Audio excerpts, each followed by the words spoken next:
Hello. Hi. Sorry, I got distracted because of the hotspot. I was like, damn, they went for a fucking long ass name this time. It was like a fucking toss with like 7 underscores after it. Luckily, I could just copy and paste the name. Very easy to just do that. I have to wonder, why is it always the same name? Why don't they just switch it up a bit, just kind of like throw people off? But like then again, I guess I don't really know why anybody would do any of this shit. It's fucking weird. It's fucking wild. Anyhow, I didn't launch the game before we started because the game has this like really lovely intro that it plays every time you start the game up, and I kind of wanted to just show it off because I only showed it off the one time, like when it plays the first time you open up or go into the game. I was like, yeah, you know what? Let's get in there. Let's get the tutorial or the little fun thing happening. We going? There we go. That sounds a little bit like the PS2 launch sound. You love to hear it.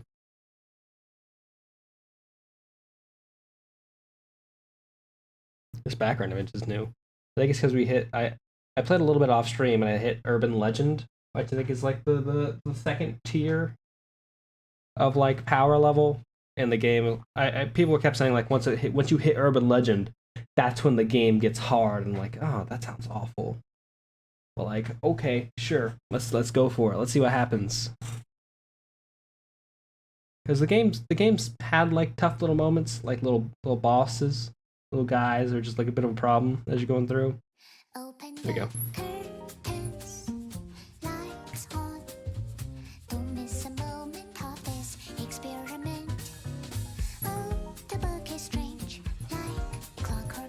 Weird reference.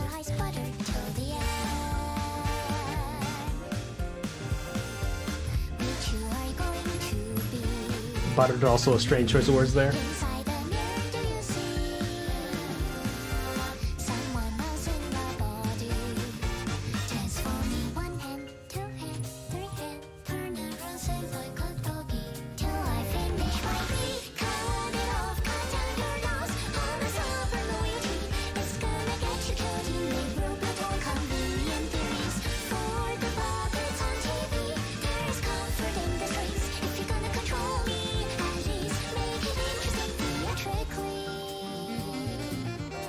It's interesting because it paints, the intro has like Angela seem much more like the villainous entity that's trapped, but the way that she talks about it, it sounds like she's gonna be like the final boss. Like you're not gonna fight her until the very end of the game.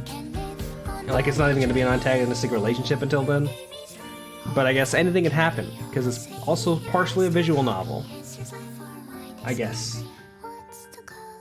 Very heavy narrative in this game.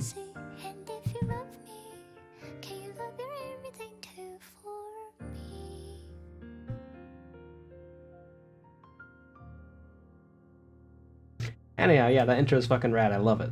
First time I saw it, I was like, damn, I gotta fucking finish this game. Then I found it was 100 hours, and I was like, damn, I made a mistake. Speaking of, I think we'll probably play Library of Ruina for like half the time, and then maybe switch over to Garlic, which I've been wanting to play for a bit now. But I don't know. We'll see. We'll see how we're feeling partway through. We do have to go and do not this. We have to do Book of Lulu and Book of Mars is the next thing? Or no, I think we already did this. I did this. So is it Zwei section? Ah! Is it them and then these two as well? It might be. There we go. Yeah, that's what it was. I remember trying to remember what it was after I had done it last time. I was being like, okay, got a little funky. This is the first time I had to do 3 things in here. Let's not an invitation, you know? Let's live our dreams. We have a lineup of the search team, and you two are in San Julio. There we go. Didn't turn on my light. I'm finally heading back to the library. That's true, this guy actually left the library. I think. Yeah, let's go retrieve the books of Mars and Lulu and come back safely. Don't forget, while our main objective is decided is retrieving the books of Mars and Lulu thanks to the coincidence of interest between San and the Association, we should try and secure as much information as possible, meaning we should collect as many books as we can. I love that energy. What she's saying here is that the library got kicked up to the level of an urban legend. Like the way that kind of ranks, oh, here are these kind of weird, mysterious things that are going around this town that if you deal with them, you get some sort of like bounty on them. And they're ranked on like level of like urban myth, urban legend, and like some other stuff. It probably ranks up higher than that. Like it'd be like, hey, if you kill Mothman and bring him in for some cash, you're gonna make some decent money. But if you find and kill Bigfoot, that's serious. That's some good stuff. That's Loch Ness Monsters level of money. Okay. I'll keep that in mind. I know it's a silly question to ask, but why is Wei, an association specializing in peacekeeping and security, deciding to set up a search team of all things to enter the library? Did you come begging to us in the first place if you knew all about that? That's because this was the only place I could count on. What about your younger brother? Oh. What about him? My brother is... Never mind. Once again, I'm sorry for the trouble and thanks again for the help. I love how polite everybody is. That's just pleasant. This was an American game, they'd all be screaming fuck and shooting their guns. Anyway, since you're running an affiliate office, I suppose it's okay to tell you this. Oh, we got a fucking... Here's a PowerPoint before the raid on the library. The distortion phenomenon, classified as urban nightmare. I'm sure you've at least heard of it, or if you haven't seen it yourself, right? Which is what I was talking about a second ago. It's an anomaly that's been happening throughout the city ever since the white nights and dark days. The frequency may be low, but people are turning into monsters at random, and each individual occurrence is a huge pain to deal with. Yeah, I know. The pianist first reported a case of this phenomenon ended up killing 80% of District 9's population. That's the dude from the intro. I heard that it was so sudden the Hana Association had to dispatch one of the colors immediately after realizing the severity of the situation. That's right. Yet we still don't have any clues to track down the cause of this phenomenon. The most we have is the sudden disappearance of L Corp in the White Nights and Dark Days, whose starting point was the corporation's nest. Y suspects that the library may be one of the keys to understanding the distortion phenomenon. A coworker told me a similar story, that a resident in the area they were peacekeeping is suddenly distorted and transformed into a four-legged beast, even though there weren't any signs of an anomaly nearby. Thankfully, they managed to take care of that creature before the death toll could hit 2 digits. I also heard that a restaurant clerk turned into a man-eating sandwich monster? Something like that one time? I think I understand now. So the distortion phenomenon was a clear and apparent threat to Zwei's peacekeeping activities. I expect the library to hold a clue for resolving it? You got that right. Fortunately, there haven't been any cases of the phenomenon that's nearly as devastating as the pianist so far. Adrian Brody really gonna fuck you up. Hey, Brody. Oh. Hello, hi! Hey, Thomas, thank you so much for the follow, I appreciate it. Shout out to America Online at AOL.com. How y'all doing? How was the rest of Luigi's Mansion 3, which I stopped watching Cats last night. Watching 5 minutes ago? Forgive me. Forgive me if I draw a human face on a werewolf body. That's just a were-human. That's good stuff. Thank you so much for the follow, I appreciate it. Hi Gremlins. Hi, Domino. I'm here to pitch the food truck idea again. Which food truck idea is this? Because we have a lot of cursed ideas for food around this area. I'm gonna play Sea of... I love Sea of Thieves. I tried to play it with a few people, and we got... we got destroyed by people. Yeah, I will absolutely play. We'll hunt ghosts in Sea of Thieves, mixing together the 2 games. Pumpkin Philly cheesesteak. I would eat it if it was vegan. Give me vegan shredded beef slices on it. Stressed werewolf out every time. You hate magicians and you love pirates. That is one thing I know about AOL.com. AOL at AOL.com. Don't fuck with me! I have the power of God and anime on my side! Also, thank you so much for the power of God and anime. Which I'm going to need, because we're eventually going to have to fight Adrian Brody as the pianist, who apparently killed 90% of the city's population at some point. Hi everybody, I'm the world's cutest gamer. I should introduce myself because the raid happened. I play a lot of indie games. Right now I'm playing through Library of Ruina, which is a kind of a reverse Slay the Spire, where you play the Spire and you kind of try and defeat enemies who are trying to climb the tower at the same time. It's a really interesting game. It gets fairly complex. And it's got a kind of weirdly interesting story. It's by this studio called Project Moon, who apparently is like very cult classic. Funniest person I know. Thank you so much, Beepsalt. I really appreciate that. Every time I'm like, gosh, I hope to not disappoint. But yeah, this game's interesting. These three people here are gonna try and kill me. It is a card game. So it's a card game in the fact that we set up little parties of like a group of like librarians to fight back against this young girl with a giant Zweihander sword. Oh, she has a Zweihander sword because her organization is called the Zwei. That makes so much sense. And this dude who we killed 2 of his subordinates and now he's mad at us. Cool Knights game being planned right now. Saw the Alien game being planned. Got so jealous. So speaking of, on Saturday I'm gonna be on Knights of the Bantam. Gosh, I wish I remember the timing. What the? Which I should mention now before I forget again later. I act as a decoy, which is one I'll of be my there regular Saturday attacks. morning, playing Exalted, And being run by Mistrich with roll Skelly. onto my back as the pig, and I say to the giant Medusa, "Look at me, ain't I?" Powerful choice. Anyhow, so we're going through a little cutscene right now, because when you go through another floor of the dungeon, you get a long ass story beat. I really want to show y'all the intro. I'll show it again after I get a chance to. I'm just doing my job. It's not like I'm doing you a favor or anything. She's an anime character. Sure you are. You have my thanks as well, Isadora. Let's get to it.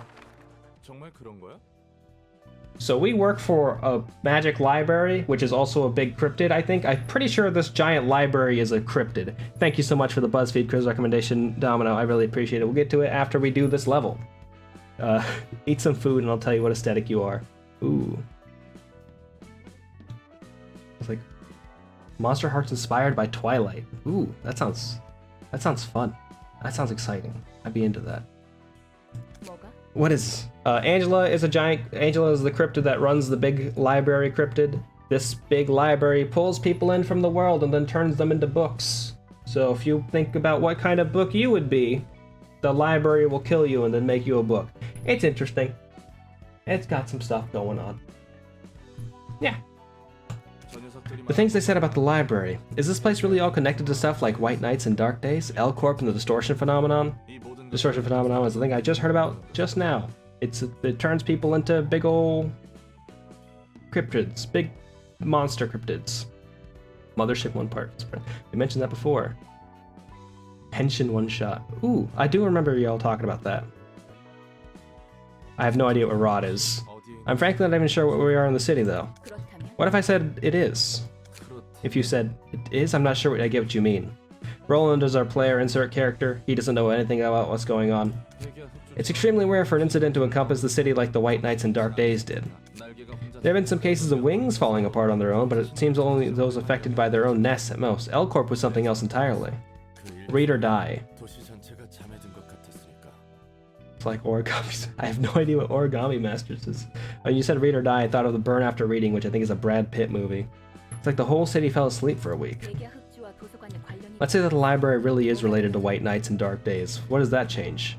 I don't know what White Nights and Dark Days is. I assume that's related to the first game, which was like a Fallout Vault thing? Game? Nothing. I guess my work is still going to be the same. So this is the library. The transportation method is almost like a singularity. Yeah. The director of the library will soon come and greet us. Angela, was it? Watched the movie on Adult Swim and then found the anime later. G4. G4 had a bunch of wild shit on it. I remember like it'd be like, hey, here's video games and then here's 4 hours of cheaters and cops. And you'd be like, is this related? Is this what we're doing? Is this like kind of like where 2 very specific Venn diagrams intersect, or is this Venn diagram larger than I think it is? Greetings, dear guests. I am Angela, director and librarian of my role's namesake. Though it appears that you already know who I am. The back end of G4. Oh, well, the back end of G4 was like is like fucking sexy video game trailers or like horror video game trailers. I think something like that. I kind of got wild. Cheap to get syndication shows. That makes more sense. Learned about depressing anime. No, yeah, true. You know, you didn't. If you weren't on the forums back in the day, you couldn't be like people like, oh, you don't know what it means to be sad until you've watched Angel Beats. What do you mean? We're here to take back the books of Mars and Lulu. I already burned them for cards. They are here indeed. We can get the books we want or die and turn into books ourselves, right? Yeah, that's pretty much the whole deal. You got this set up, Julia. That is correct, as is written on the invitation. They have like 5. Yeah, that's true. Well, I guess like also they didn't really have new programming every week. It was 5 hours of like, here's Cheat, which was not cheaters. It's a show about video games. And then here's 1 episode of X-Play every week. Attack of the Show, which I never watched. And then the documentary trailer show, which was just always about either Sonic Riders or Final Fantasy. And, oh yeah, Adam Sessler's got up some fucked up shit. I don't keep track of that man anymore. That is correct. This is written on the invitation. It's like I'm talking to a wall. She's so robotic. May you find your book in this place. That means we're gonna kill each other now. The game's happening now. We've gotten to the visual novel part. So what you need to know is that we have 3 lives. Tier 5 G4 on TikTok. Ugh. That's... Okay, so he turned it into a YouTube channel, which makes sense. You all know about the recent 5e Gunslinger homebrew class. I'm not aware of that Gunslinger. I know about Matthew Mercer's Gunslinger. I think I've played with one of those before. Can't say for sure. Anyhow, we got 3 people who are gonna try and kick our ass, and then after we beat these 3 people, we have another one because there's act 1 of 2. And we have 3 lives, which means they can beat 3 of our floors, of which we have set up groups of people. I don't think we can use this one last because I think we have to use this one last because it's the top floor. If they beat it, they get to fight Angela, and then Angela will kill her. Screensavers to show the perceived attack of the show. I had never heard of screensavers.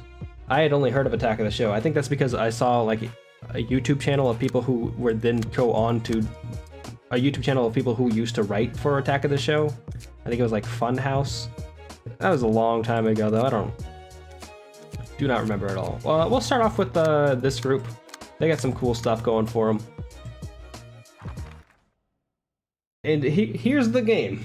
After all that story, here we are. We got 3 people who are trying to kick our ass. We're gonna roll to see who goes first. We have a 4, a 2, a 4. What we can see here is that this person's gonna attack this person over here. This person's gonna attack this person over here. And since we have the same speed as them, we can't like intercept them. If we had a 5 here, we could prevent this person from attacking this person by intercepting them. But here, this person's gonna attack this person, but we have a 4 here, so we could stop that attack.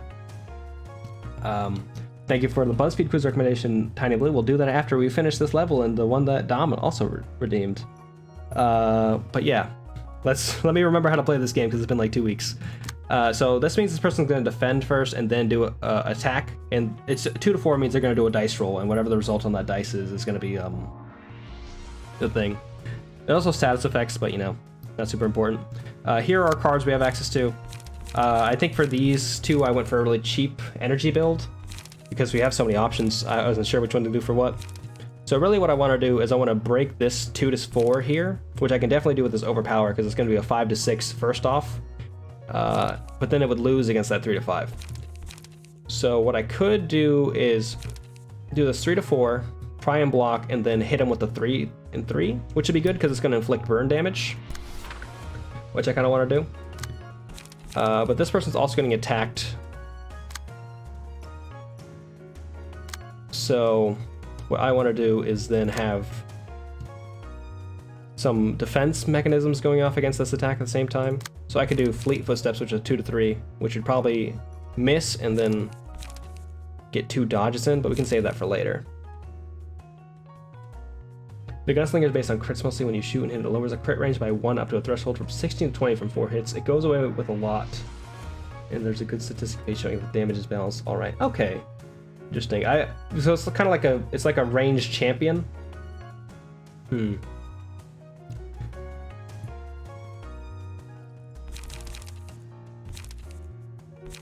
do I want to do here? We'll probably just do this because I think it'll be good. I think that we'll have a decent chance of getting that 2 to 6 hit. None of these options are great here necessarily. So we'll just go with this. And then we'll have you try and hit this person again.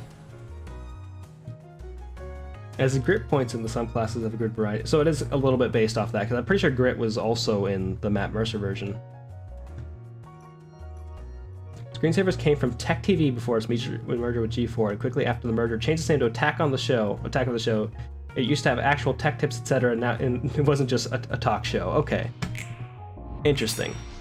So now our dice are clashing. We won that exchange. I think this person's gonna do fine, in particular.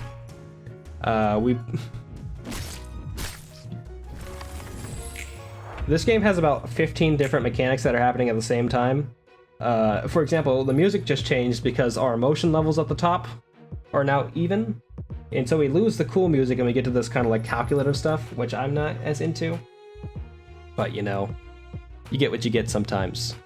As well, each person has 2 different health bars. They have this red health bar, which is their actual health, and they have this yellow stagger meter. And when you break their stagger meter, you'll do double damage to them. So here, this person's going to attack that person, this person's going to attack that person. So they're both going for them. And we're just going to go lay a beat down on this person over here, because they're staggered, and thus they're going to take double damage for everything we do. And so, you know, we're just going to kill this person so we can have that kind of advantage on fighting again. We don't have anything particularly great to do here. We're going to get intercepted on this first one, and that's going to be a problem. So what I'm going to try and do is I'm going to do this and then have this other one go over here. Because this person and this person are gonna clash on this 3 to 5. This first attack, they're gonna smash into each other. It's gonna be a fun time. And then the second one's gonna go free, and we're just gonna pretty much murder this person, hopefully.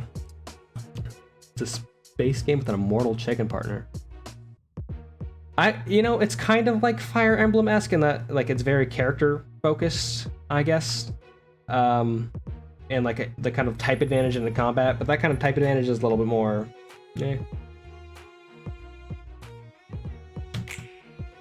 It's hard to draw a comparison to another game, but it is interesting.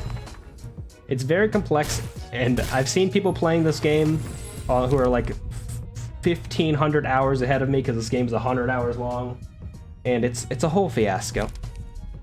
So exactly. Here's another mechanic. We now get to add a relic, a ruin to our characters. We only get to pick 1, and we only get to choose from 2 of them. We have like 6 for this level. Librarian's face constantly shifts. Dice gains a different amount of power depending on the current face.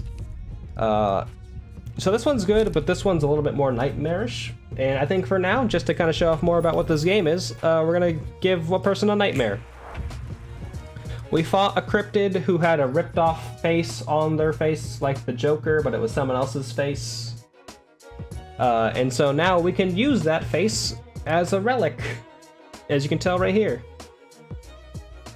Breath Edge. I assume that's the name of a Fire Emblem-esque manga game.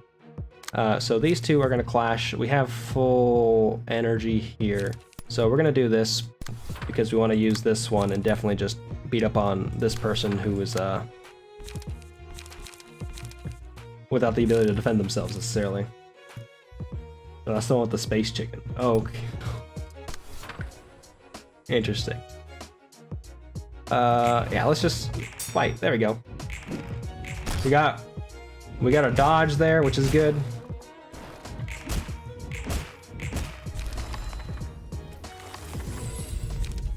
Oh, and every time we kill somebody, we get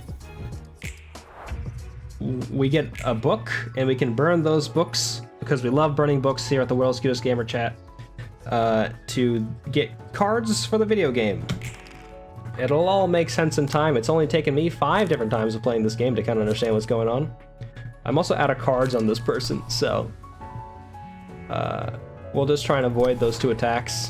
It's not gonna super matter, but it'll be helpful. This person's so you can tell here that this person's vulnerable to Pierce. Jamie Hayton, hi. How was Final Fantasy 2? Ooh, yeah, Final Fantasy 2, that's what it was. Yeah, I got it right. Yeah, just chilling out. Enemy reinforcements are moving in. Ben, I need you here. We got a Bravo here that can't walk. Thanks so much for the follow, I really appreciate it. No one on this team gets left behind.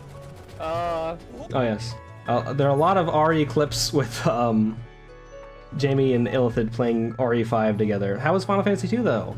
Master Beef, hi, how you doing? I'm the world's cutest gamer. I play a lot of indie games. Right now we're playing through Library of Ruina, which is a very complex Slay the Spire-esque game, but you're the Spire. It's also a visual novel. There's a lot going on. I'm gonna play the intro in a second, just so y'all can see how fucking cool this game is, even though it's a very heavy, complex in systems like. How far are you into Final Fantasy 2? Well, going more smoothly than Final... Yeah, Final Fantasy 1 is... The shift from Final Fantasy 1 to Final Fantasy 2 is definitely something, I'll have to say. Like, they're kind of like more engaged with story. Actual character development is just, hey, what if people did stuff? Just blew up the Dreadnought. You do that with, no, that's after... I do not remember much of the story of Final Fantasy 2. Yes, what if characters. I just remember that the leveling system was kind of funky. Here we go. Oh, so that person beat me on that on the dodge roll. It's with Prince Gordo, yeah. I don't want to talk about other parts in case I don't want to spoil anything for you. Because like maybe it's the part with the pirates, but I think that's later. But just so you know, there might be pirates. Okay, so we're probably gonna lose this thing here. So we're just not going to attack them there just yet. Instead, we're going to try and we're gonna keep this card that we have for this person over here. We're just gonna take the full brunt of this 3 to 6 because it doesn't super matter. And instead, we're gonna have this appetite card to play once they're staggered on this like next 2 turns, which we should be able to do with one of these. Like just hit him with that.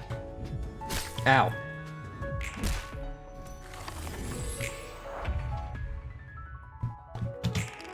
See, this person's going after them. That's gonna be a bit of a problem. 1 to 10, 4 to 5, 3 to 4. That's a pretty good card that they're doing there. So instead, we're going to just try and taste my failing bat.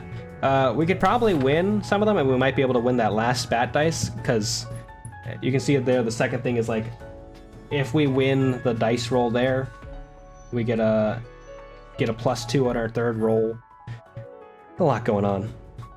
Planned out taking a week off at the end of the month. I figured that I needed. Yeah, I think you had mentioned that a little bit ago. You're like, what's the relaxation plan? Just gonna chill out. That's, hey, more power to you if you're just gonna chill out. And this will definitely stagger, and then we can just beat him down. There we go, perfect. We staggered on the first hit. Look at that. Fucking great. Wasn't even expecting that. I was like, because I forget about how all the defense mechanics work in this game. I have no idea how it works.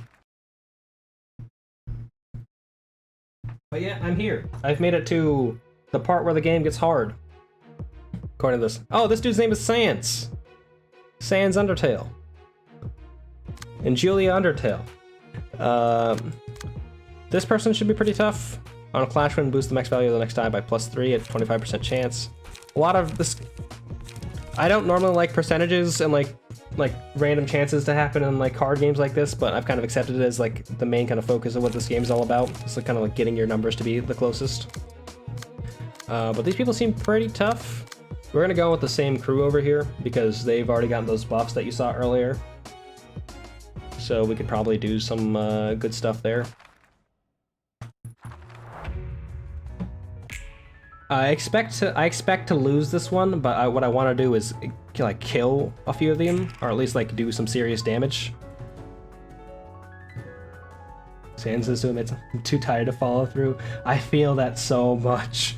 Every time I'm just like, oh man, this would be a great idea for a joke, but I just don't want to. I just don't want to put in the legwork to get it all together because I'm tired. And you just be like, da da da. This would be a great joke. So I'm gonna throw it out into the aether and hope someone else can finish it if they want to.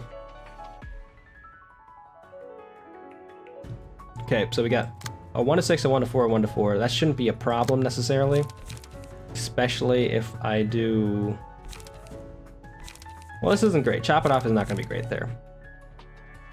Instead, what I'm going to do is I'm going to taste my feelings at this person, because A, it's a 3 out of 3 is going to definitely probably hit this 1 out of 4, but also the it's a extra damage. It's like super effective. Is probably a better way of phrasing that. Here we can interrupt these people because now we're faster than them. So this person is going to attack this person at 3, and this person is going to attack this person on that. So we can instead go in and stop this from happening by going in and hitting them with this. I'm probably going to do this one though, because they're more. Well, we'll go with this one for that one because it has better chances. And here we'll do this. No. We might just accept that that's gonna hit us and then go for this on this person because it's gonna do a lot more stagger damage.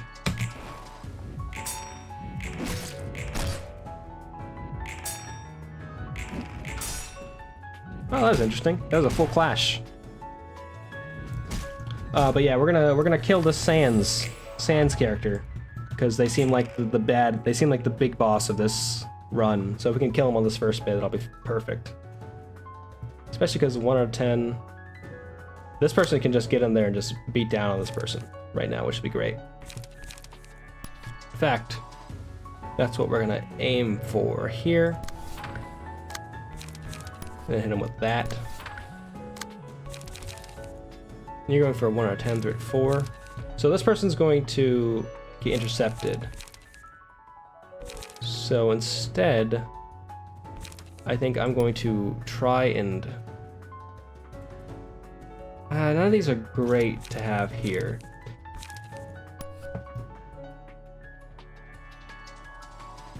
It's hard to like look at a card and be like, this card is not great without having to go through like 16 different mechanics that are involved with the cards for that particular moment. Being like, this card is good here, but this card is not good for this current moment.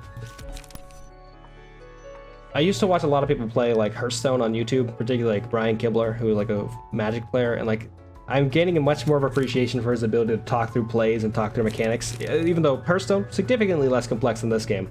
But still, like just being able to very quickly and like very concisely announce why you're playing a strategy with like a pretty accurate precision and like kind of going through that and like still playing well, especially for a game that's timed. There's a certain level of technique that gets involved in something like that. Whereas opposed to here, I'm like, I should just hit one of them, right? Yeah. You're weak to this. We'll see what happens. Hope for the best. Really our plan here is just to stagger this guy.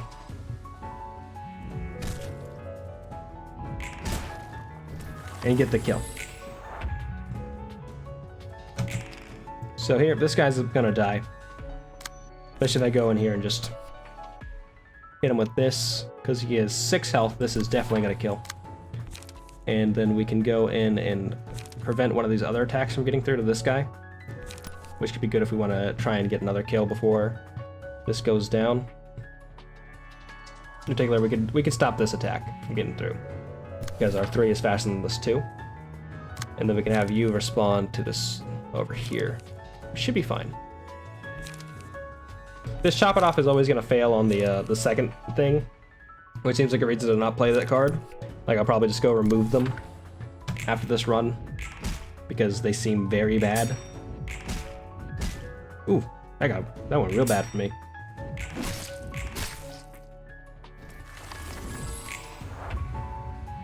He's still alive. How is he still alive? I thought I killed him. That's real bad for me. I don't like that. Oh no.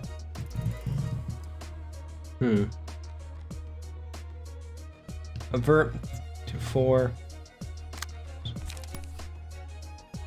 I might just throw what I have at this guy, hoping to kill him, seeing what happens, you know?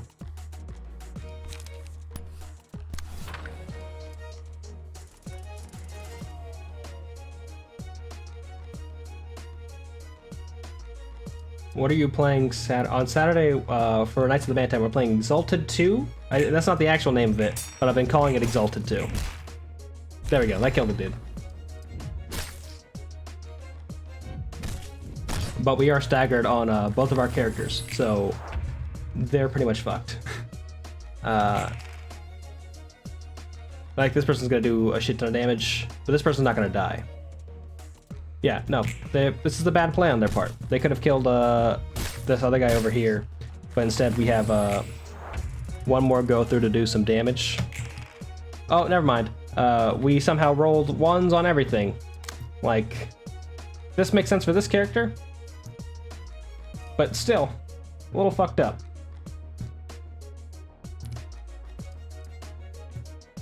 Can we beat any of this? You're gonna hit this person, and you're also gonna hit this person. So what I should do is try and interact with this and try and recover some HP, or should I just go for chop it off? No, we'll go for Fleet Footsteps. Give us a chance of recovering some HP. This person will not be able to intercept anything, but we can hit twice, which will be good. So we can stagger here. Yeah, we'll stagger on the first hit because it's a pierce attack. Well, actually, yeah, this will be better because the second one. So the first roll will probably stagger. It's like a 1 to 6. We need to do 4 damage, so we need to get just a 2 on that dice roll to stagger the character here. And then the second one is going to be a 5 to 6, and that should be double damage because the character should be staggered, which could deal. It won't kill this character, but it will deal substantial enough damage that the next party that goes up will be more capable. Okay, that person died. We kind of expected that. We rolled 1s on both of those dice. We really got bodied there. Fun stuff for both of us here. A 3. 1 to 6, a dodge, and an attack. So what I could do is go for this and try and kill him.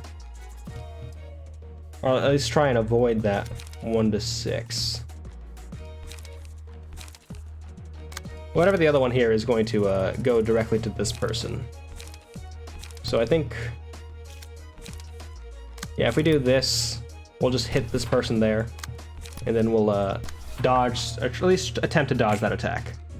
This way we can guarantee getting some damage in.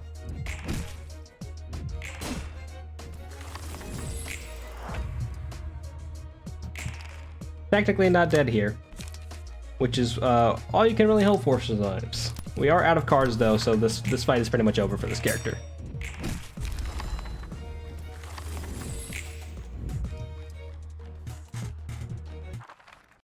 Luckily though, we have 2 more chances on 2 more floors.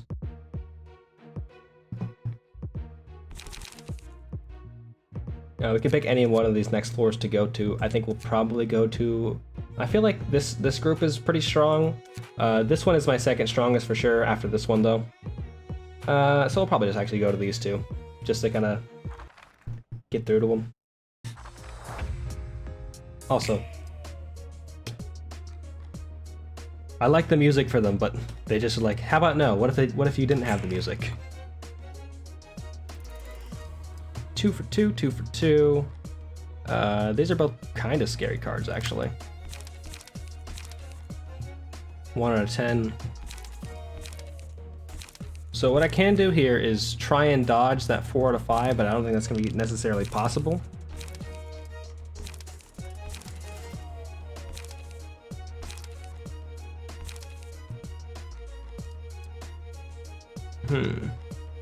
We'll throw it over here to this person because if we land with the pierce, it'll be an extra fatal damage. And for this person over here, we're gonna go for blow it up, because blow it up does paralysis damage, which will be good for later, for like the next little cycle. Ow. Ow. Stagger on the first hit. Wow. Okay, things are going poorly over on this end. But we got our thing. When hit, inflict 1 to 3 burn on the attacker. Yes, this is very good for this character.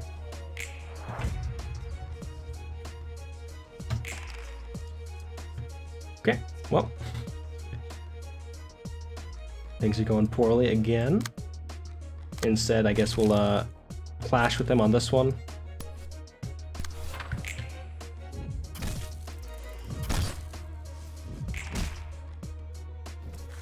I have no idea what that visual effect was for max damage. I've done max damage before and I've never seen anything like that happen. I wonder if it was a separate mechanic. So this person's gonna attack us, which means they will not, like, we're not gonna get a chance to kill this person on stagger, which will be, I'm not happy about that. That's what it looks like when you get hit with the burn on, which is, okay, yes. Thank you, PKTT. I appreciate that. We just picked up that inflict burn with the relic we put on, which is why this person has 2 burn on them.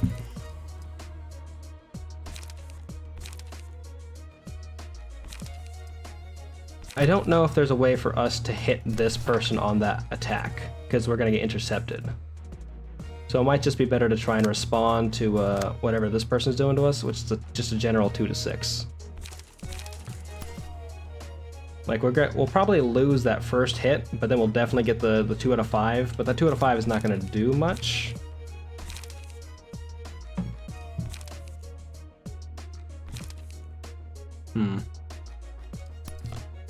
Yeah, we'll just do that for now. Perfect. By perfect, I mean acceptable. This person is also paralyzed, so we're going to be able to do some decent, like, they're not going to roll well on that 1 to 6. So we can make a choice like this, charge and cover again, to try and deal some decent damage to them.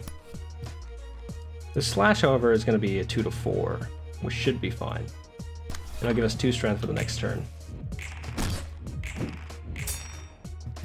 Enemies can't intercept you if a put an attack the stagger guy goes to unless you manage to stagger or kill you. Interesting. I thought they could stagger you. Oh, I thought they could intercept you. Please select the librarian. This isn't great, if I'm remembering correctly. We use a page with mass like game when Ember, page with stronger based on the image. However, they have a 25% chance to damage the user, Ember's at 4 or higher. Okay, so it's not a problem yet. I wish I was aware of that beforehand, because then I would have been able to do a little bit more against that. 36. We'll go for the Endure here, and then...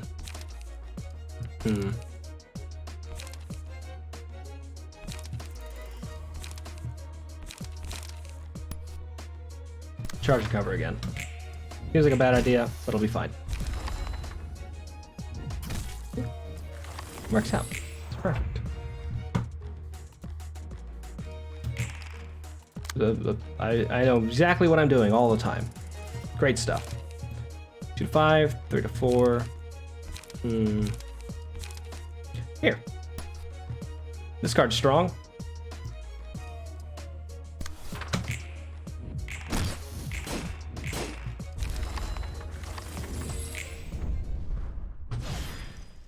We did it. Somehow.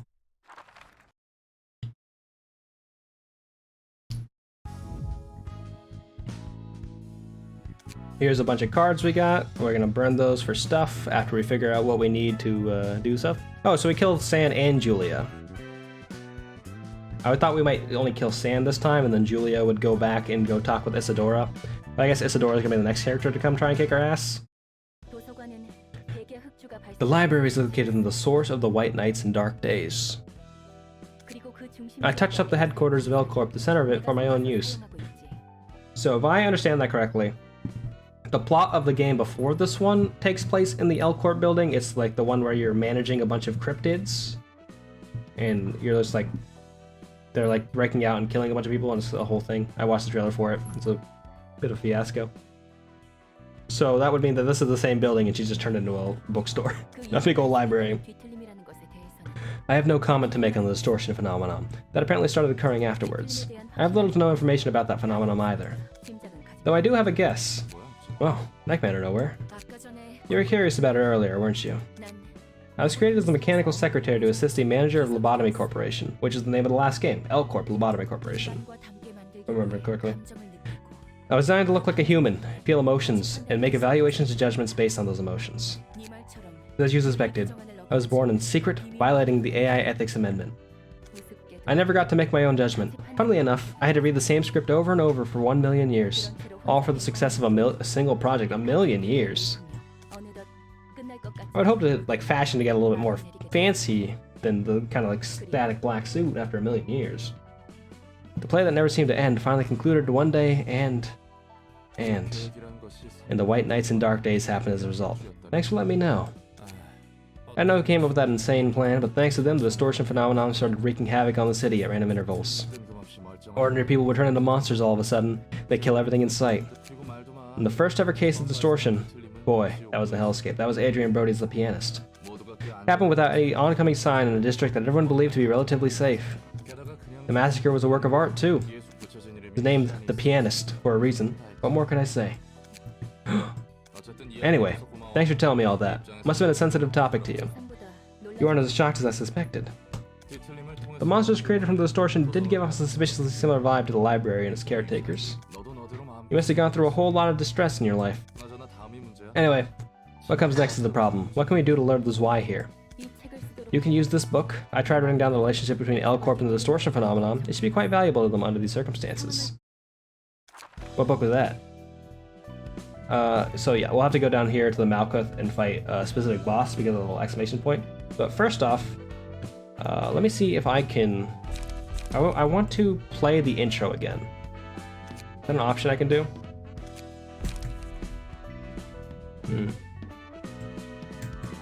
I might restart the game just to show everybody the intro because I think the intro is sick.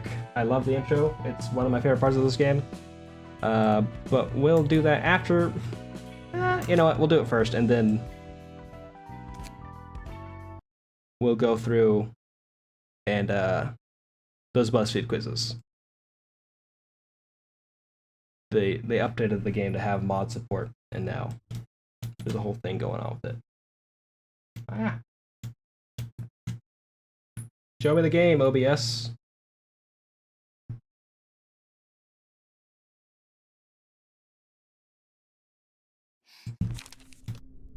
No! I hit the button and it skipped the intro. I'm so mad. I'm gonna try one more time.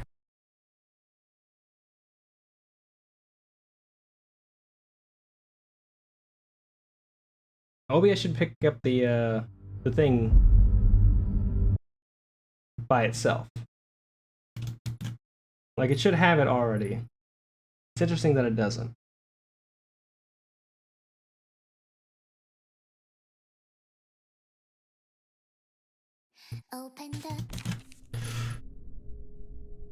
We'll live our dreams later. Let's do those BuzzFeed quizzes.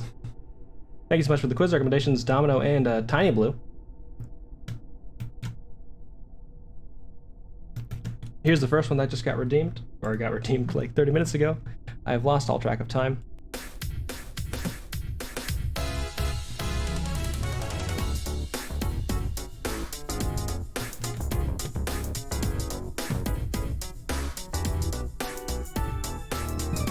Oh yeah, this song's a bop. If y'all ever played Paradise Killer, it's an interesting game. It's got a fucking fantastic soundtrack. Paradise Killer is primarily aesthetic, partially detective game. The detective, it's got platforming elements, it's 3D, it's a weird little thing, but the soundtrack and the aesthetic is fucking phenomenal. It's great. Anyhow, let's find out our aesthetic based on the food that you eat. We know if you're more cottagecore or e-girl. I'm definitely e-girl. 100%. By Sip for Sandro. Pick a comfort food. Pizza, Mac and cheese? Or is that lasagna? What is this? I thought it was mac and cheese at first, but I can't super tell. Burger. Pasta. I don't know anybody who would pick pasta. Like, I get mac and cheese as like kind of a comfort food, but like red sauce pasta, I don't know. Like I used to eat a lot of pasta back in college because it was easy to make pasta. And I kind of like, you know, after a while, I just kind of like, not used to it anymore. Definitely pizza is my my preferred choice of comfort food. Yeah, carbs. But you could just eat bread. I'd be more surprised. I'd be more in line with seeing like a big old just baguette here. Cottagecore. You have a soft and laid-back personality that's very easygoing. You love nature and dream of living in a remote cottage. Good for you. You know, you can go there, run some. Playing tabletop RPGs in the cottage would be a lot of fun. I need a penny a la vodka for comfort. I can get that. Yeah, I see that. First when I read that, I thought you said I'd eat penne and drink vodka. And I was like, what? I mean, yeah, I feel like the vodka's doing a lot of the heavy lifting there. Anyhow, pizza. Pick a pizza. All right, okay. I will say, if I am going for a comfort food pizza, I get the one with the most dough. I also do that, yeah. No, it's fair. I'm finally off of my Claritin, all my allergy medications, because I had to go to a wedding for 6 days. 6 days of wedding events. So I'm hoping, you know, I'm not sick after those 6 days of weddings, even though, you know, we'll find out. So I'm going to wait to start drinking, because I'm not on the Claritin anymore, because I had to drink at the wedding. It's a long story. But now, yeah. Fingers crossed. I'm staying inside to make sure I don't spread it anywhere in the first place. And I think I can get tested in like 3 more days. It's kind of funky there. Why aren't you on Claritin? Because Claritin, you can't drink and have Claritin at the same time. Well, you can. It just makes you more susceptible to alcohol and does a little bit more damage on your body as you're drinking it. It's like a Kaioken as a Goku, you know? Makes a little sense if you put that metaphor together. Also, Cottagecore. I can get behind that, yeah. Cottagecore candles. Got Trendy. Is Trendy not just also ego? Whoops, definitely didn't know that. That's not on the bottles. It's just like a thing that people like talk about. Like, hey, if you're doing allergy medication, you should like drink alcohol. It's like one of those things that people tell you on like the internet. But it's like it's not bad enough that they don't have to put it on the bottle.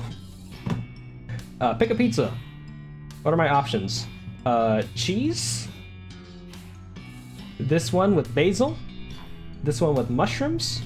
Or this one with corn and olives. These are some powerful... These are some very specific choices for kinds of pizza. I would not pick... If someone were to say, take 4 styles of pizza, this would not be the 4 that I pick. Except for pepperoni. You were one of the test children for dissolvable Claritin. Oh. Yeah, shout out to you, Lithid. Thank you for being a dissolvable Claritin test subject. Hopefully you got paid well for it. Great dissolvable pills that gross me out. I used to be like that, but I had to take a bunch of Flintstones vitamins as a kid, and like those dissolve pretty quickly if you like have them in your mouth, and so I kind of got used to it. We switched over to the gummy vitamins, and like, it's not the same. It tastes like nothing, and I was a kid who was bad with pills. Oh, yeah, that's good. I will say I prefer mushrooms to just basil on a pizza, but these two are definitely my preferred. I'm not like a big... I don't like a lot of toppings, especially if one of those toppings is a full fucking lime. I didn't even fucking notice this right here. What are we doing? It's not even the... There's multiple limes on here. There's a lime slice here. There's a lime slice here. There's a lime slice up here. These limes are not, like, distributed on this pizza. But there's whole fucking chunks of 4 different limes on there. Is that not zucchini? It's definitely zucchini. Why did I think it was limes? But also, the zucchini is not distributed properly. I'm gonna raise my same point about that.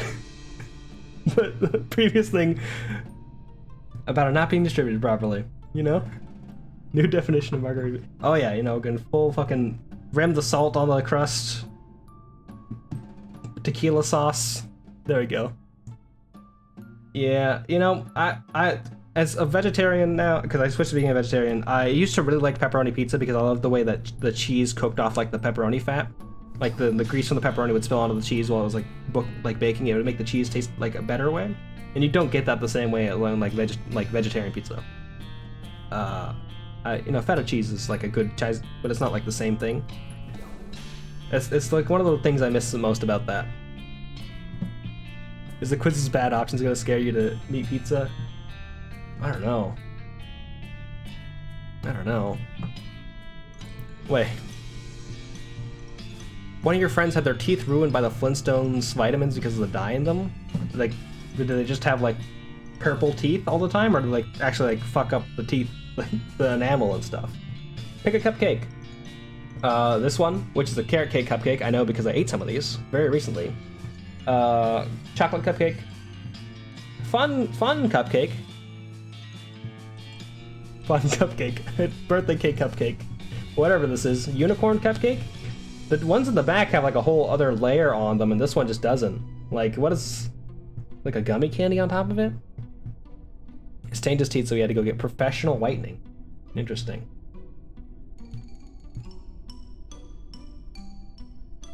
Like, it had to like really deeply set in. I like red velvet. I know it's basically just chocolate with a fun different color on it, but it also has cream cheese on it, and cream cheese is the best topping for a cupcake. Especially if you have like a bite-sized cupcake, because then you just have like you're micro-dosing on cream cheese, and that's fucking great. I love that. Flintstones got sued about like that years ago when I was a child. Wow, I had never heard about that. I imagine that's probably one of the reasons why I'm not having Flintstones vitamins anymore. Or why I stopped getting Flintstones vitamins as a child. My parents were probably like, we don't want to take these if they're getting sued for it. So switch to gummy bears.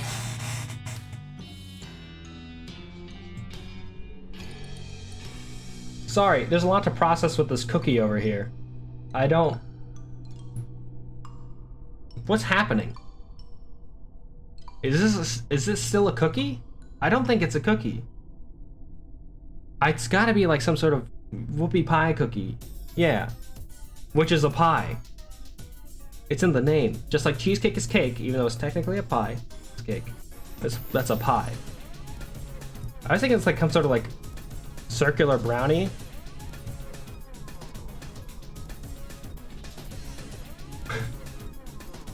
Hey, this is an interesting choice. It's like, hey, here's your chocolate chip cookies, but the chocolate chips are over here for a bit. I'm gonna stick ginger snaps, which I assume what these are. Over gingerbread cookies, ginger snaps are better, I think, honestly.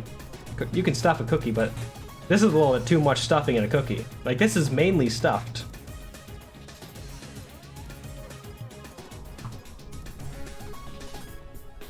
Oh yeah. Fucking, this is Master of Tartarus? It might be Master of Shadows.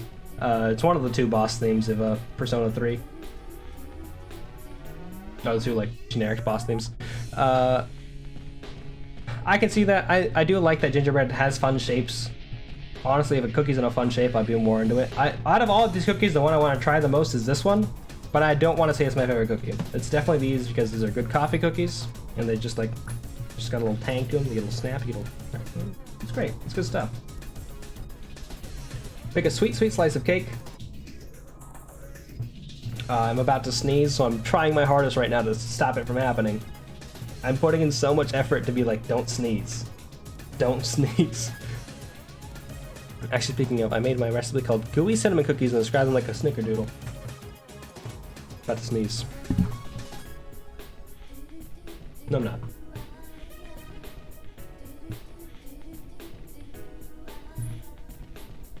We're fine. Everything's fine. I was like, at what point are these just coffee cake? Hey, as long as you call them a cookie, they are cookies. That's how it works. Chocolate cake. Strawberry cake with some like actual pie filling has strawberries in them. I'm kind of into that. The kind of rainbow cake they sell at coffee shops. And this cake with gold leaf on it? Gold leaf and bananas? Or is that white chocolate? I'm into this cake. Like, out of all these cakes, I definitely want to try this one the most because this one is, like, these are too thick of slices of cake. You know?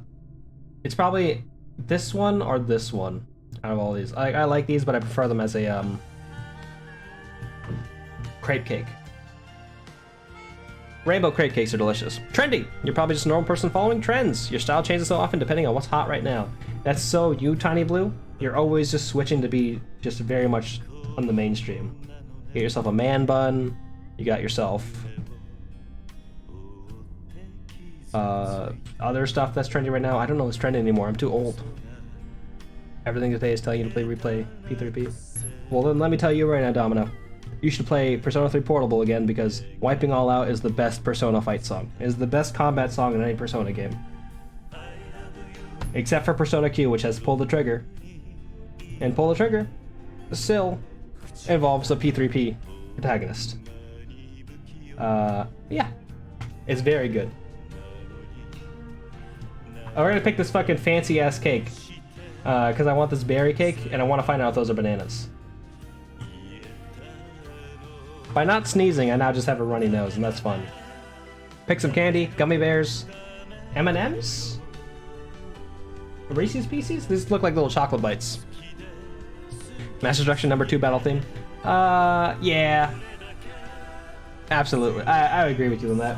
I will say, I do have a soft spot for Last Surprise. I just think it's fun, even though I'd never finished Persona 5.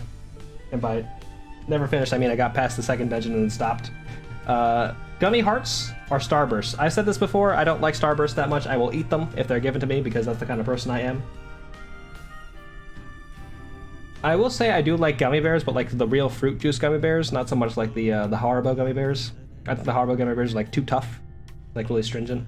My parents will get like the big Costco bags of like Halloween candy, and whenever I pop over to their house like around October, I'll just reach in there, grab like a Reese's peanut butter cup, and I'll grab like a Haribo gummy bears because I'll eat the Reese's peanut butter cup, and then I'll feel obligated to finish this thing of like this like tiny pack of like 6 different like really tiny ass fucking gummy bears that are hard to eat, like break your teeth level hard.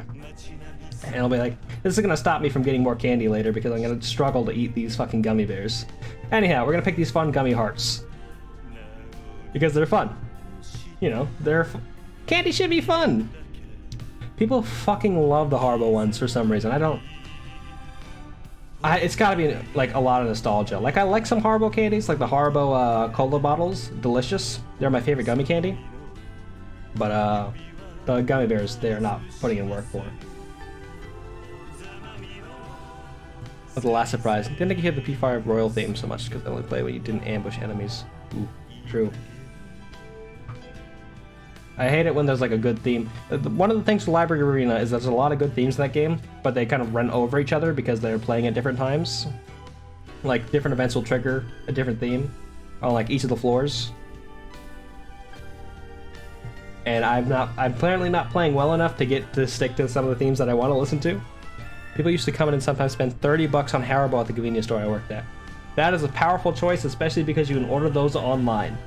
You can order all those Haribo candies online for much better prices and for much more candy. Choose some chips. French fries? I guess British chips, but still, fuck you. What are we doing here? It's 10 o'clock. The British people are asleep. These are French fries, not chips. I'm gonna stand by this. Little Frankie's gonna be here. He's gonna yell at me. Run out of 3. We just run out of the 3 for $1 rolls the day after we stocked up. What are the 3 out of $1 rolls? Or is it like you get 3 bags of? Because I know Haribo is coming in like bags of candy. If you're getting 3 of those bags for $1, you're probably getting a good price for them. Normal ass potato chips, tortilla chips, plantain chips, I think. I want to say. I don't want to misname a vegetable again where I fucked up and thought zucchinis were limes. We're gonna go. I almost picked fries because I definitely like fries more than everything down here. But we're gonna just go with normal ass potato chips. I like veggie chips, but I don't like plantain chips. Like there's a variety back of like Terra vegetable chips that I think are really good. They have like blue potato chips and a few other things in there that are just fucking delicious.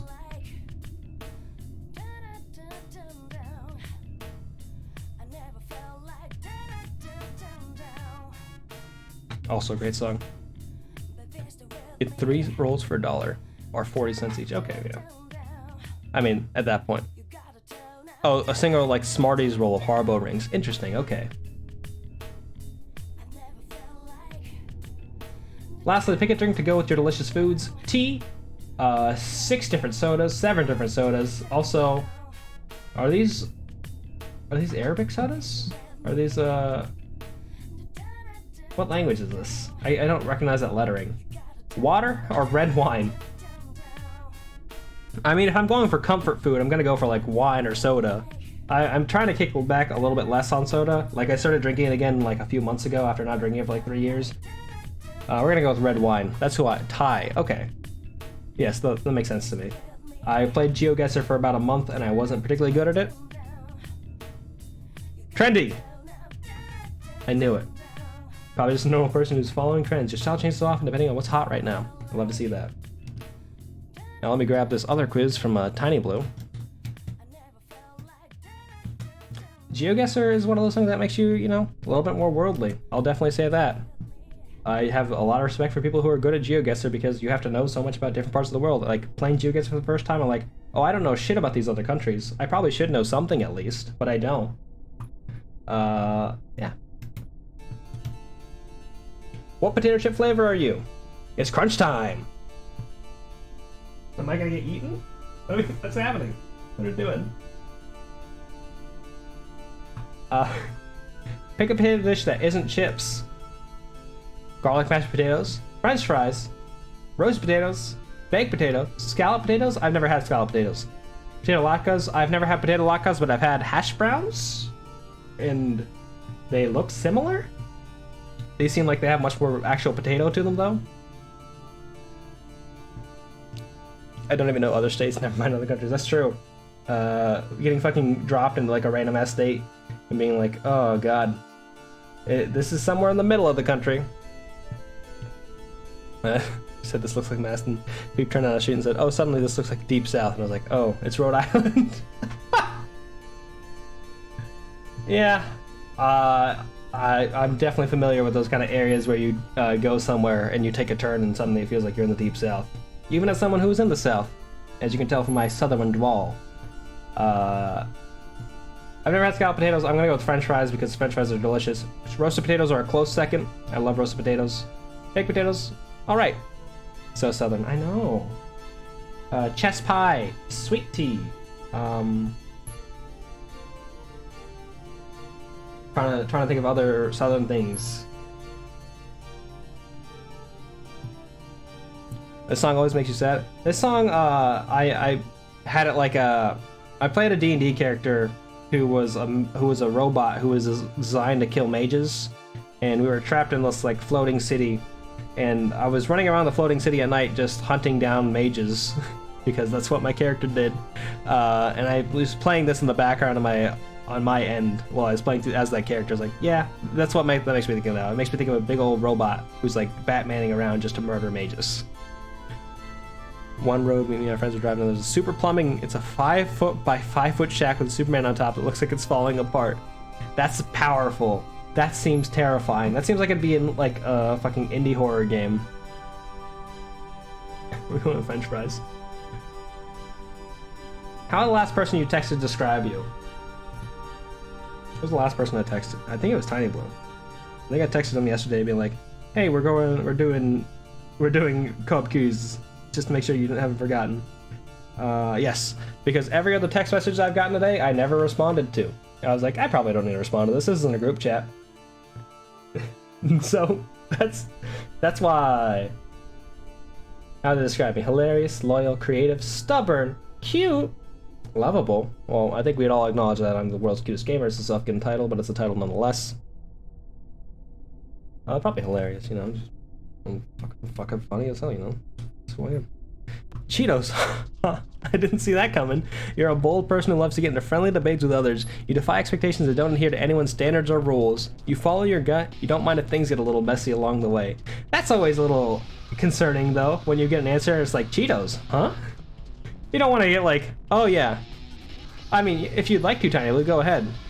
Also got Cheetos.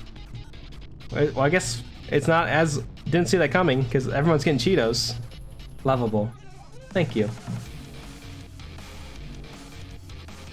Which food would be the grossest chip flavor? This is a powerful choice. Black olives. These look like blueberries. I've never had black olives, I guess. Also got salt and vinegar. I love salt and vinegar chips. I think they're great. I just don't eat them often. Because I think they kind of get your, make your breath a little bit smelly. And whenever I'm eating chips, I'm like outside talking to people. Though that hasn't been true in like the last 2 years. So maybe it's not true. Oysters, candy corn, cotton candy, cilantro, or mayonnaise. This is some interesting choice. First off, I'm not one of those 1 in 10 people who hate cilantro. I like cilantro. And by saying I like cilantro, I mean I don't really ever notice when I'm eating cilantro. I can also eat 3 or 4 candy corn without being like, I don't like this. The thing about cotton candy I don't like is its texture, and it gets really sticky. I don't think I would mind a chip that tastes like cotton candy, because that wouldn't have the same texture. Might be mayonnaise? You can eat 3 or 4 handfuls of candy corn. How many peeps can you eat, Mistrich? Because if you can eat 3 to 4 handfuls of candy corn, I think you could eat at least 2 peeps. Because I can eat about half. I can take a peep, I can bite off the head of a peep, and I won't eat the rest of it. That's about as far as I can get. I'm never going to attack a peep from the side. I'm never going to eat a peep's ass. I'm just going to bite out the head of the peep, and I'm going to throw it away, because I'm not going to have one. You eat a box of peeps. Wow. Wow. What are your favorites? Did you get the peep cereal? I remember we were in the middle of a pandemic, and they thought, you know what we should do? We should fucking release peep cereal. That's what the people want. I'm going with,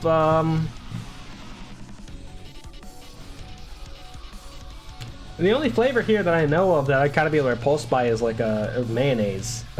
I've never eaten an oyster. I have eaten oysters. I have eaten oysters. I don't think I like the flavor either. I thought it kind of tasted like nothing. I also don't know what a black olive tastes like. I think I tried it and I was like, oh god, this is sugar shoot. Mayo chips sound like they taste good. I feel like mayo chips is like a thing in like the UK. I don't know for sure though. Yeah, but oysters are gross because of the idea of eating an oyster. Everything about eating an oyster is like, what are we doing? How do we get here? Why am I sucking this thing out of the shell of this creature? So if you were to just have the flavor of an oyster, it's all like cotton candy. It's like seafood cotton candy. It's all, you know, all comes together. Only good when they're fried. I've never had fried oysters. I actually don't even know what that would be. I assume the shell is not involved. You remove the oyster meat from the shell and then you fry that. I mean, if it tastes like sour cream, then these would be sour cream and onion chips. I'd be down with. But this is mayonnaise. Shell is not involved. It's probably for the best. Soda. You getting thirsty? Pick a drink. Soda, beer, green smoothie, iced tea, coffee, or water. I like how we had to specify green smoothie and not the other kinds of smoothies. Look at these little limes right here. I know it's not limes, but it's still kind of funny.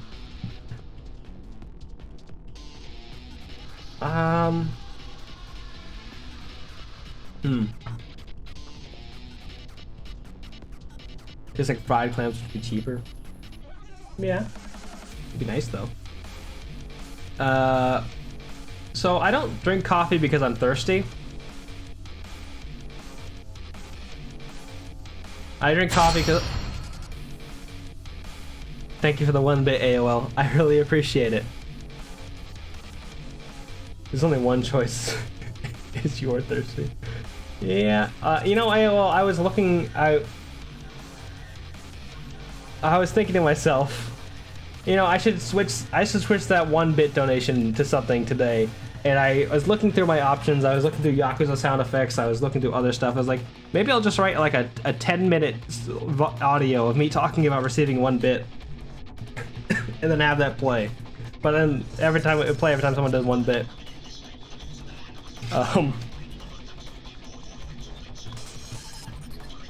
But then I just didn't do it. And no, I didn't drink coffee now. True, very true. You think it's punishing me? No. But it would be 10 minutes long. We'll all suffer together. If I'm thirsty, I'm gonna drink water. Thank you for the bit, Domino. I really appreciate it. Like this one right here.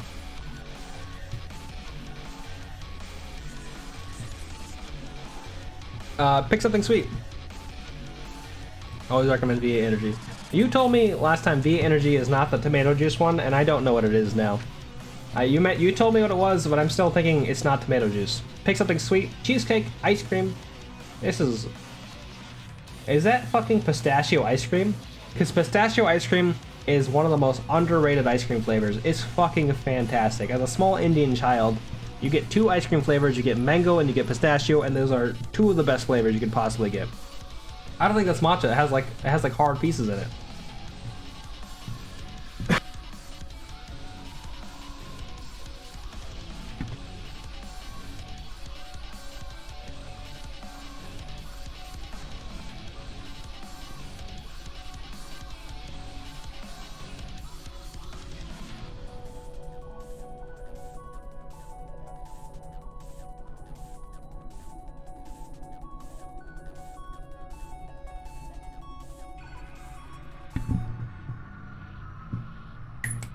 Hello, hi. Yes, I am Indian. Pistachio ice cream and mango ice cream are great, but if you're gonna look for it, look up pistachio kulfi. Yeah, okay. I'm making sounds now, right? Can you hear me? Ha ha ha. Whoa ha. Whoa ha. Okay. Yes, there we go. Look up kulfi. It's like creamier ice cream with a little bit more sugar, I think. Might be less sugar. I just know it's creamier. It'll also melt much faster because it is creamier. But yeah, go for that. Chocolate lava cake, caramel corn, sour candy, chocolate chip cookies. Caramel corn is an interesting choice here. Kulfi, Kulfi.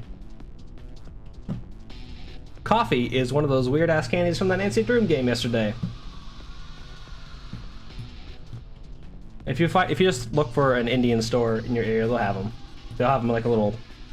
They're basically like convenience stores, pretty much, but like Indian stuff in them.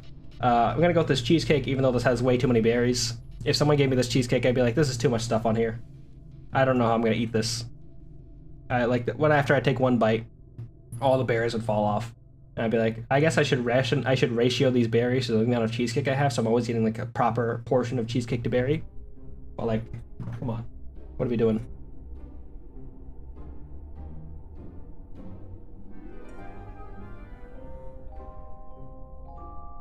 What song is this?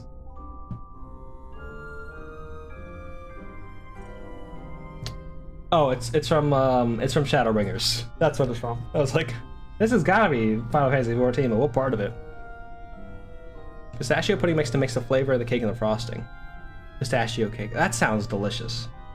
Especially if it's like a really moist cake. I mean, the chocolate lava cake's also very good. I only get them from Domino's. Because that's who I am. I'm going with cheesecake. Do you like dip with your chips? Yes? No? Depends on the chips. It does depend on the chips. I gotta have tortillas with salsa. If I'm just eating normal potato chips, I'm not gonna do anything with that. Yes, the pudding makes it super moist. I probably should have realized that at some point.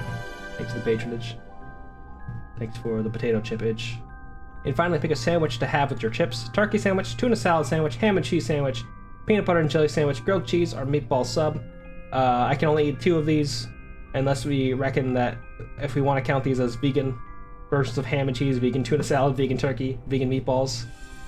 Vegan meatball sub you could actually do pretty easily, because they do sell vegan meatballs. I've never had a fish sandwich, except for a fried fish sandwich. So I guess I have had a fish sandwich. Who the fuck is eating a meatball sub with chips? Me. I'm gonna eat a meatball sub with chips, but vegan meatballs. Give me the Beyond meatballs and some chips.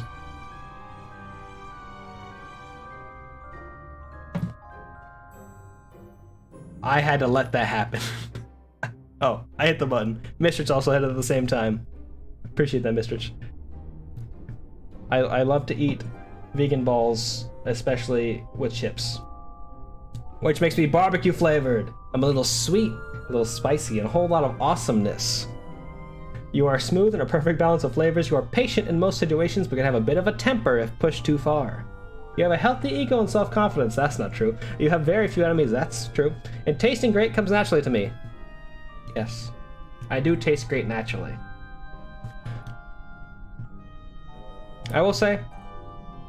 Fuck up vegan balls. You know, as long as they're cooked right. I'm gonna world's tastiest gamer. Same brain cell. Look at you two. Powerful stuff. I'm gonna start making minute-long GIF recipes of food that will be undercooked if you perform it the way that it's done in the GIF. Truly, then I will be the tastiest gamer. Anyhow, I was playing a video game earlier. Let's get back to it. Gameplay. Continue. I wish I could show you that intro, but I can't. Wait a second. I'm a genius. I just had a great idea. Why don't I just look up the intro on YouTube?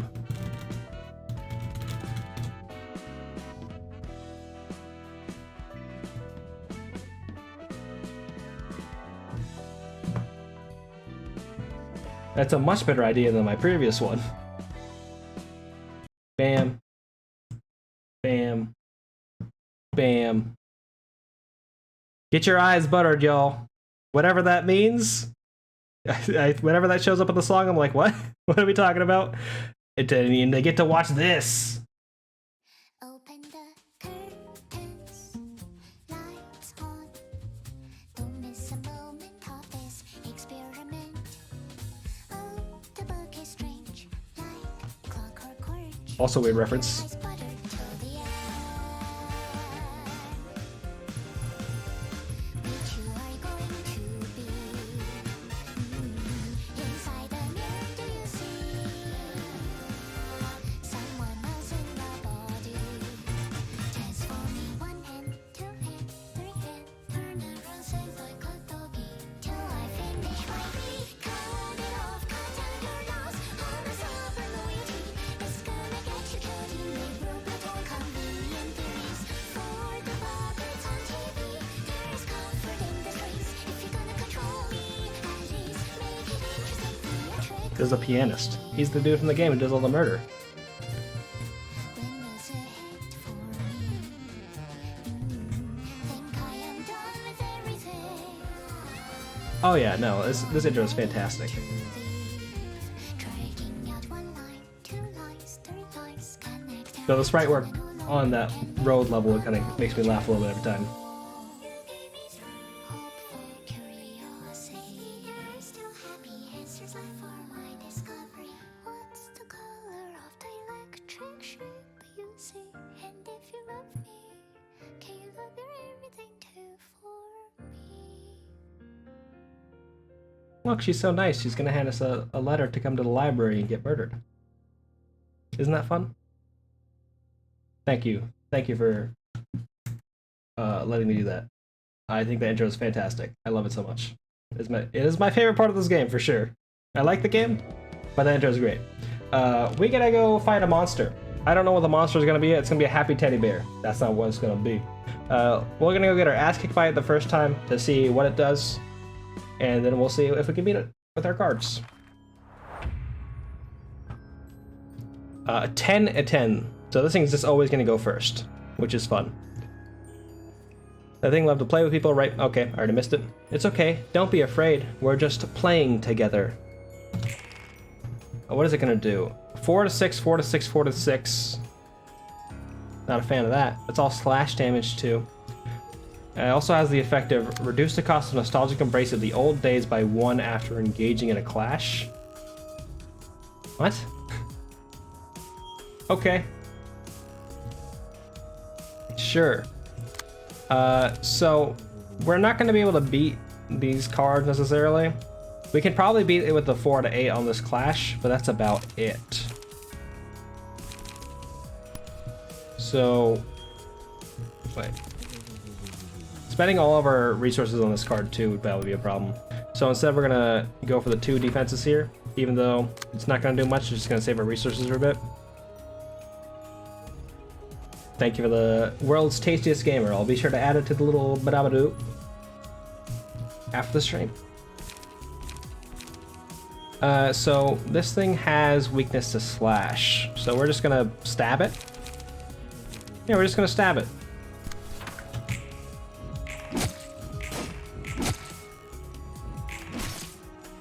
I don't know what this card is talking about that's reducing cost of when on a clash. I also have no idea what this heart effect is. This is new to me. But I guess once we figure out what that is, we'll have a good idea of what the strategy for this game should be. Display of affection, same thing as before. Okay. So none of these are particularly going to be effective here. We could maybe win the clash on these two. Maybe we should just try it. Add black olives for a nice punch to the meatballs. I completely missed that message. I feel like I have a problem where I just add all the peppers I can to a sandwich. I get that problem from my mother, who was never satisfied with anything spiciness, and would then add. She would bring pickled jalapenos with her to a restaurant and to put them on the food. And then she would do this after asking the waiter to be like, "Hey, do you have a spicier version of this thing that you have on the menu that doesn't list a spicier version?" And I was like, "You can't do that. It's not on the menu. You can't just ask for other stuff." And even then, she'd be like, "If something was a spicy, can you be like extra spicy? Like, can you kick it up?" I love having to order from restaurants for her though, because every time I call them, I'm like, "Hey, I know this says spicy, but can you be a little more spicy?" Hey, you know, I wouldn't be surprised, Dom. She would try and get a spicier version of ice cream, which reminds me of one of my greatest ideas, which is spicy ice cream. It's ice cream that's spicy. I'll be just like Emerald. Emerald? Emerald. Let's get my ass kicked by this bear. So we'll go for the preemptive strike again because it's a bunch of slash damage, and slash damage is good. Here, right? Yeah, it's weak to slash damage, so we're gonna do 1.5 damage. Spice cream. Oh, that's gonna be the Dune flavor. Whenever that Dune movie comes out, you're gonna be able to go to your local Baskin Robbins and ask for spice cream. I think spice is drugs. I think it's drugs. Ow! Ow! Ow! That was really bad for us. Okay, ashes, when hit, inflict 1 to 3 burn on the attacker. I think we're gonna die here. So we'll find out. A food truck that serves all just wild ice cream flavors I'd be very down with. I would go there. Do I know about Still Suit? I do not know about Still Suit. What is Still Suit? Fried chili crisp on ice cream, surprisingly okay. Interesting.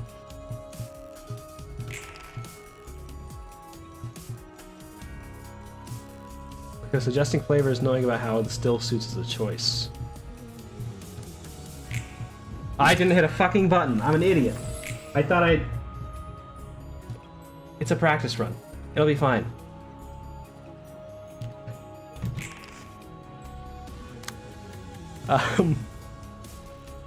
Okay.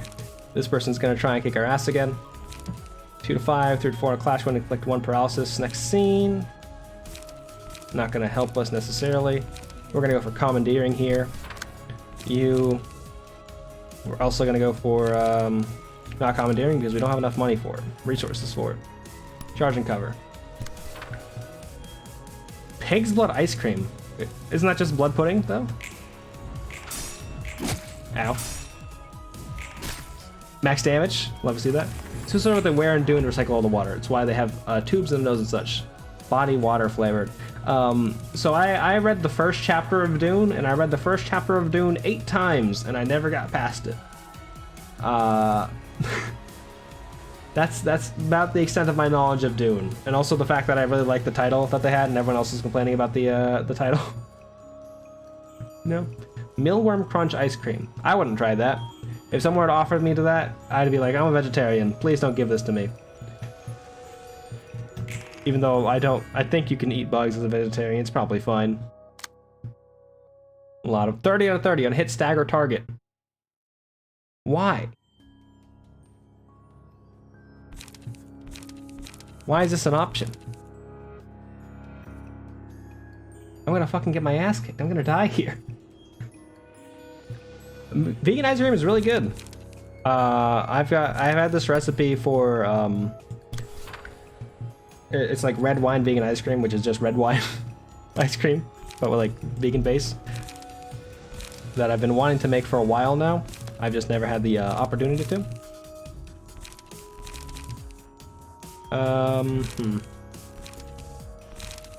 We'll take this to get the extra boost. I got murdered by the bear. Skelly has everything. Hey, sometimes it's the way to live. I don't like that this bear is about to kill me. Again.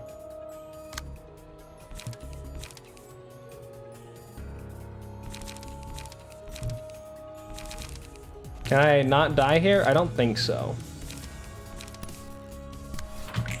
I think I'm dead. Yeah, okay. Ice cream place down the street from me, they have Purple Cow. It's a black raspberry Oreo ice cream. That sounds pretty good. I've had Tiger Stripes ice cream, which I liked. Well, that's Tiger Stripes ice cream. It's something different entirely. I'm gonna burn these books. I'm gonna burn 2 of these books of Julia.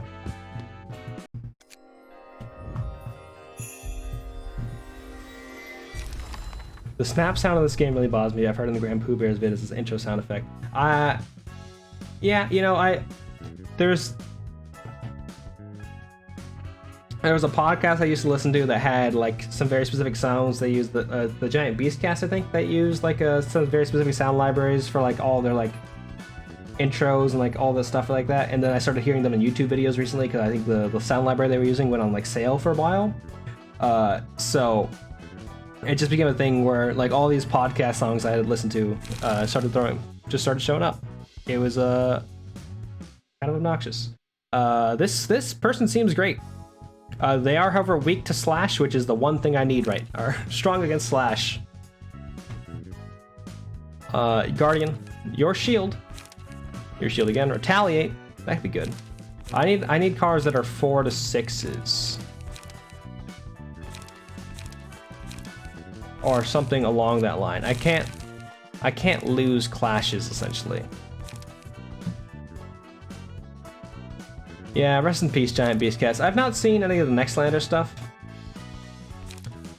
I follow them on Twitter. I've not followed them on Twitch. I need to check out some of that just to see what they're all up to. I'm curious. I've also have not checked out all of the Giant Bomb's new stuff either, but I've heard good things about all their new shows, and like all their cast members seem like pretty notable figures. I'm like, okay, they really like came back around. They like jumped back to this.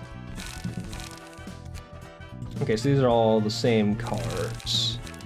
What do I want to do then? I probably want to go into the library. Let's get in here. Let's change your key page to someone who is strong against slash. This is Y Fixer. Okay. One thing that's a bit of an obnoxious part about this game is that you can't switch your class page without switching your combat page, because all your cards are locked away on that combat page then, your key page, pretty much. So now that I'm switching both of these people over to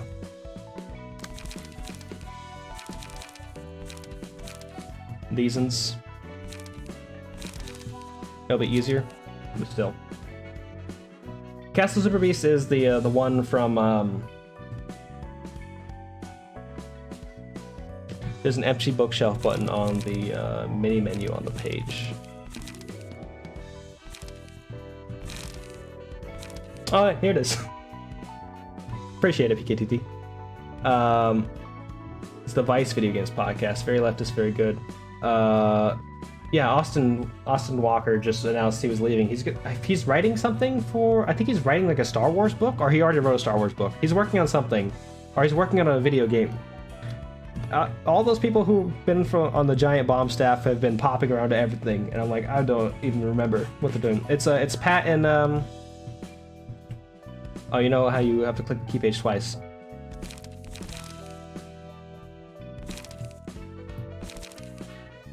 Favorite is one of these. After the first one, click one of the buttons that shows up as empty bookshelf.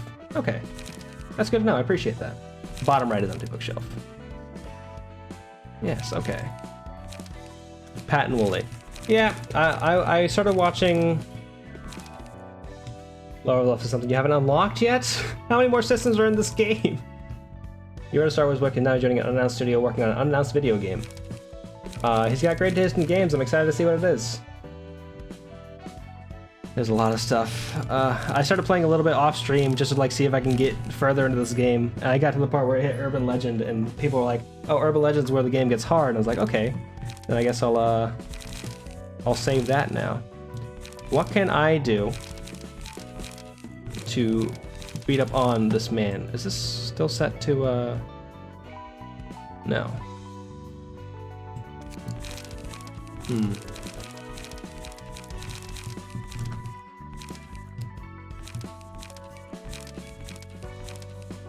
So I guess what I want to do is have like a strong potential miss card, or like something like Backstreet's Dash that can potentially compete with the 4 to 6 that they have at the start. So that if it does happen, I only lose one clash against the bear, so the cost of the first card doesn't get reduced that much. This is the first episode, so it was called Super Best Friends Cast. Greg Miller also does kind of funny. I've never actually watched Greg Miller stuff. I've been aware of him for a very long time, not watching it, and I'm just like, okay, sure. So I guess what I'm going to be doing is I'm going to be trying to avoid once, then hoping for the best on the rest of them, and then after that, having the other person just wail on the bear.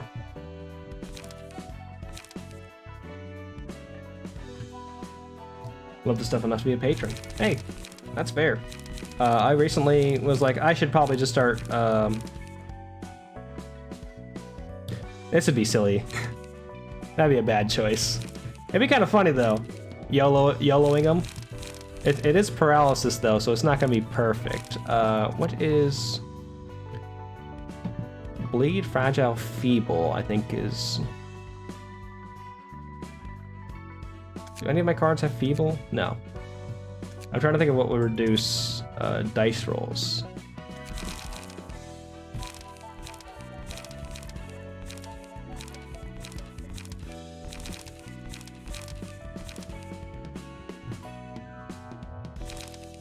So I can do this and Backstreet's Dash. If I have that on both of them, I want to think that'll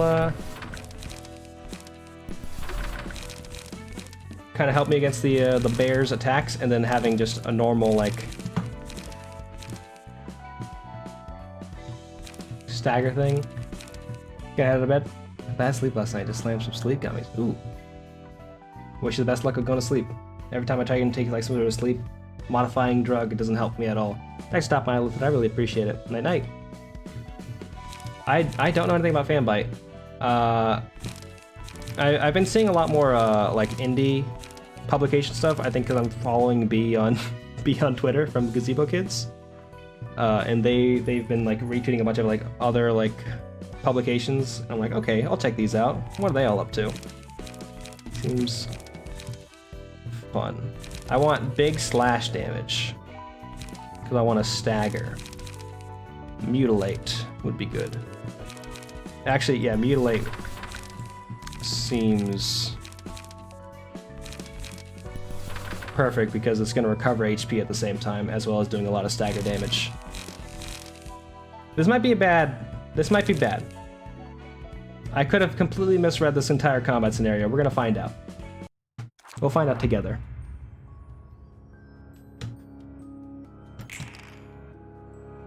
Okay, 4 to 6, 4 to 6. So we're gonna have you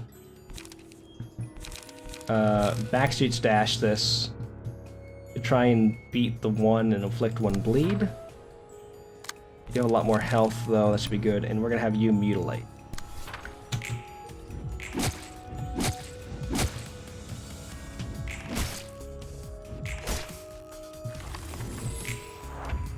That's good damage. Going after them again.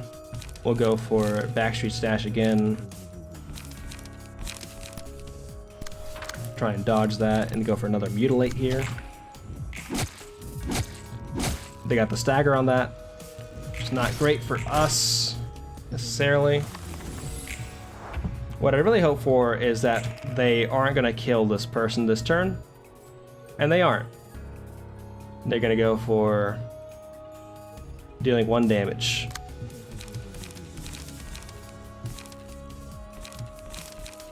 We'll go for Law and Order, because Law and Order is still slash damage.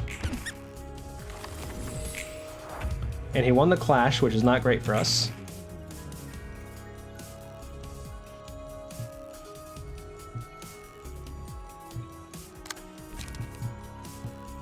Also not great for us. We're gonna die there.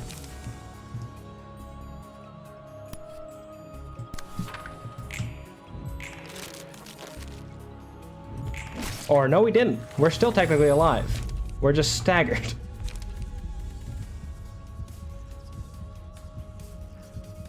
We'll go with Ashes just to have some extra damage on this person. You're going after them with a 30 at 30, which is going to be a problem. Because we are going to get staggered. So I guess we'll lose the Backstreet Stash there.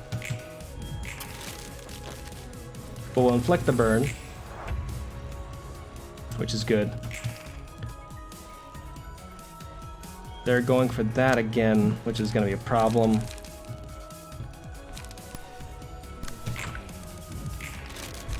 Okay. Match light there. 38 to 30.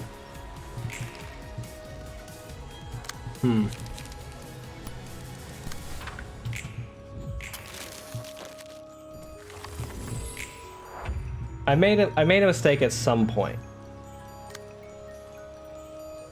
One after engaging in a clash. So I think I did that right. I just lost out because I wasn't doing enough slash damage.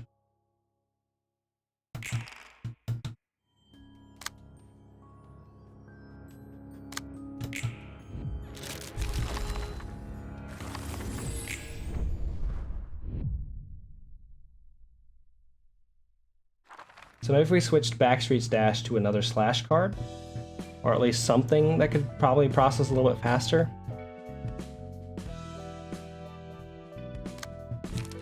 It would be better if we had a card that had another attack dice, but the only card we have that has another attack dice, I believe, is I believe it's Mars's Page? Some ultra rare card was like good. I should probably, yeah, speed. How clashes and one-sided attack work, as well as what to do when you're being hit by something you can't win a clash against. Yeah, I feel that. And I guess my question is, am I doing the right strategy with trying to beat them down with mutilations and other like heavy slash cards at the same time? A 4 to 6 is strongly likely to beat any clash you have. Having heavy slash cards is a good idea. Yeah. I think also grabbing Mars's Page and just giving it to one of them for now would probably be best. Probably Malkuth, because he goes after Malkuth at the start. And having the endured status would mean be better off. I'm figuring out what the defensive half of your strategy is. I'm gonna guess the defensive half of my strategy is just to get hit, because then he doesn't win any clashes, he just hits us. What? I don't... Okay, yeah. It's like, maybe I can beat him down before that happens. But I guess that's not necessarily true. So let me see if I can pick a better slash card to throw in. Yeah, like the 1 or something. Mutilate seems like the best one.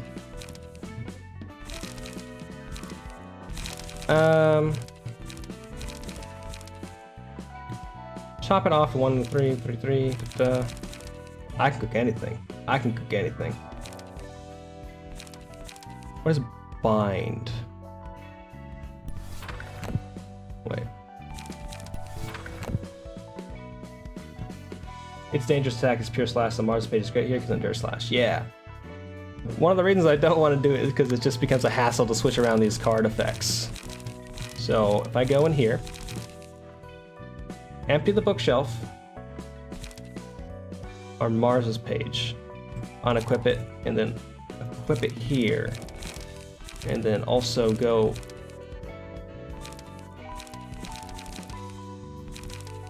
here and empty that bookshelf. Get in here.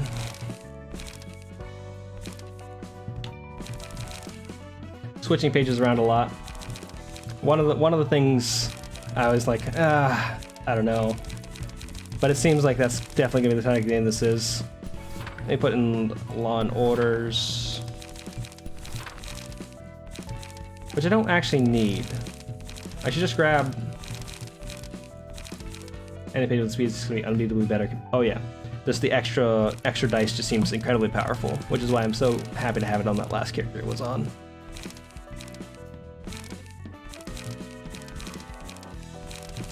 Switch back to slash dice.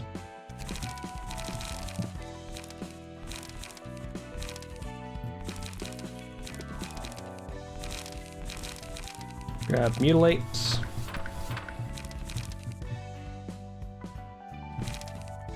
This 4 out of 4 seems good.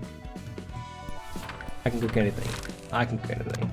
So much so that I think I might replace these backstreet stashes with that, because I'm just going to be taking the hits instead of trying to beat them in the one clash.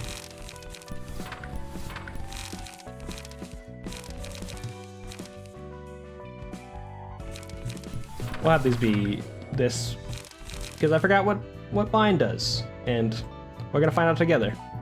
I think it's slowed down, so I don't think it's good. I was like, maybe this is the attack dice. It's definitely not though. Okay. Oh, you're going after this guy first. Yeah, we'll just have you not attack, and instead have you go for that and that.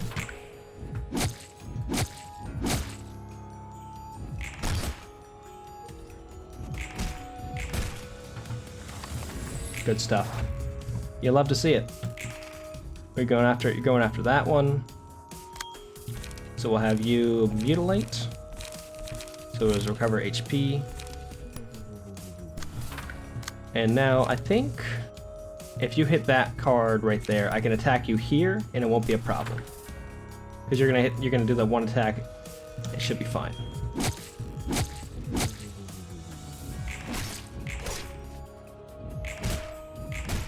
There we go. Really was just a question of not getting attacked.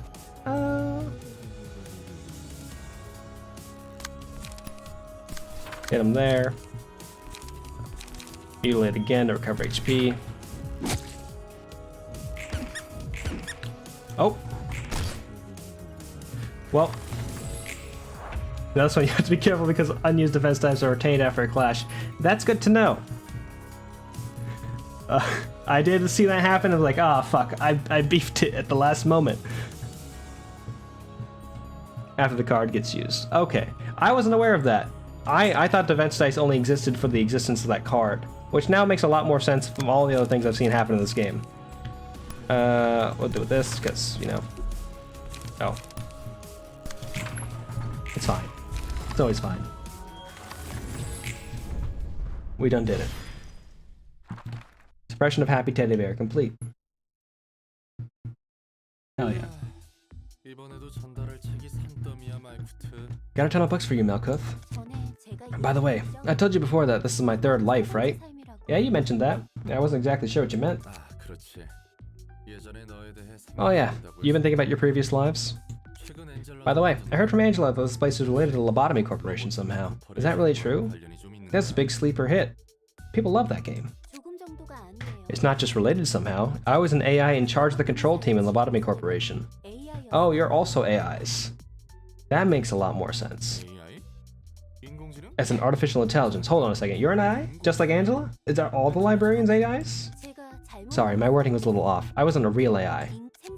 I was a human whose brain was restored for a second chance, if anything. Okay. Huh. I was worried for a second that this place violated the AI ethics amendment more than just one time. The head could come burn this place to the ground at any moment if that were the case. No, it's fine. They're not real AIs, they just died before, and now they're back. You mean the institution that manages the city? Yep. Yupper?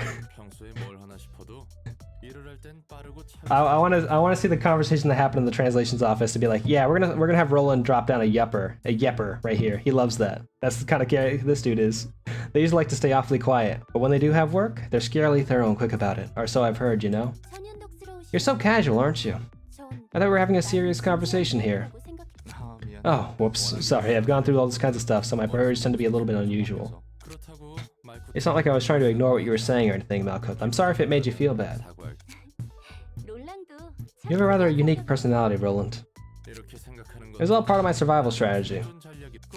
Anyway, back to your past. You said you used to be the boss of the control team back in Lobotomy Corporation, right? That's right. And now I'm in charge of history here, as you can see. So I started out by tracing back in my own history very, very slowly. Would you like to have a listen? Not a fan of long, convoluted stories. Don't be such a mood killer. You're supposed to agree here. This is a visual novel. Come on, you can't just say no. Well, why bother asking if you're going to tell me the story anyway? You'd have me there. Anyway, I was ordered to work in the Lobotomy Corporation as the head of the control team, bearing all my flaws. I hate when I go to a job interview and the first question is, are you ready to bear all your flaws? I'm not. I'm never ready to bear all my flaws. I was given a role to play as soon as I woke up, not realizing who I truly was, but with my heart still aching from the unresolved pain and regret from my past, almost about to burst. Excuse me. Just like that, I kept doing inhumane acts for Lobotomy Corporation. I even questioned what I was doing since it was all just work to me. It felt like a calling, even though the only guiding thing was a vague feeling that something went wrong because I didn't try hard enough. I fucking hate that feeling. But you know what? I feel ya, Malkuth. I was about to call you Angela. My twisted sense of effort pushed many into peril. I forced others into following my selfish standards like a fretful child. So a lot of people have told me that this is like a direct sequel to Lobotomy Corporation. I wonder if these characters are like, if Malkuth is like a playable character in Lobotomy Corporation, because I gotta imagine they are. Must have been rough for you, being told to work like that without knowing what you were getting into. Did your memories naturally come back after working in Lobotomy Corporation for a while, or it's more like, it'd be more correct to say I was reminded of them. My life at Lobotomy Corp was, actually my second. And when my emotions finally erupted while working there, I could, remember my first life. All the mistakes and faults I had made, and regret. I can understand why I've been so obsessed with trying hard. Turns out what I really wanted was recognition. Look, I'm trying so hard, I'm a useful person. I never knew how to stand up without leaning on someone else.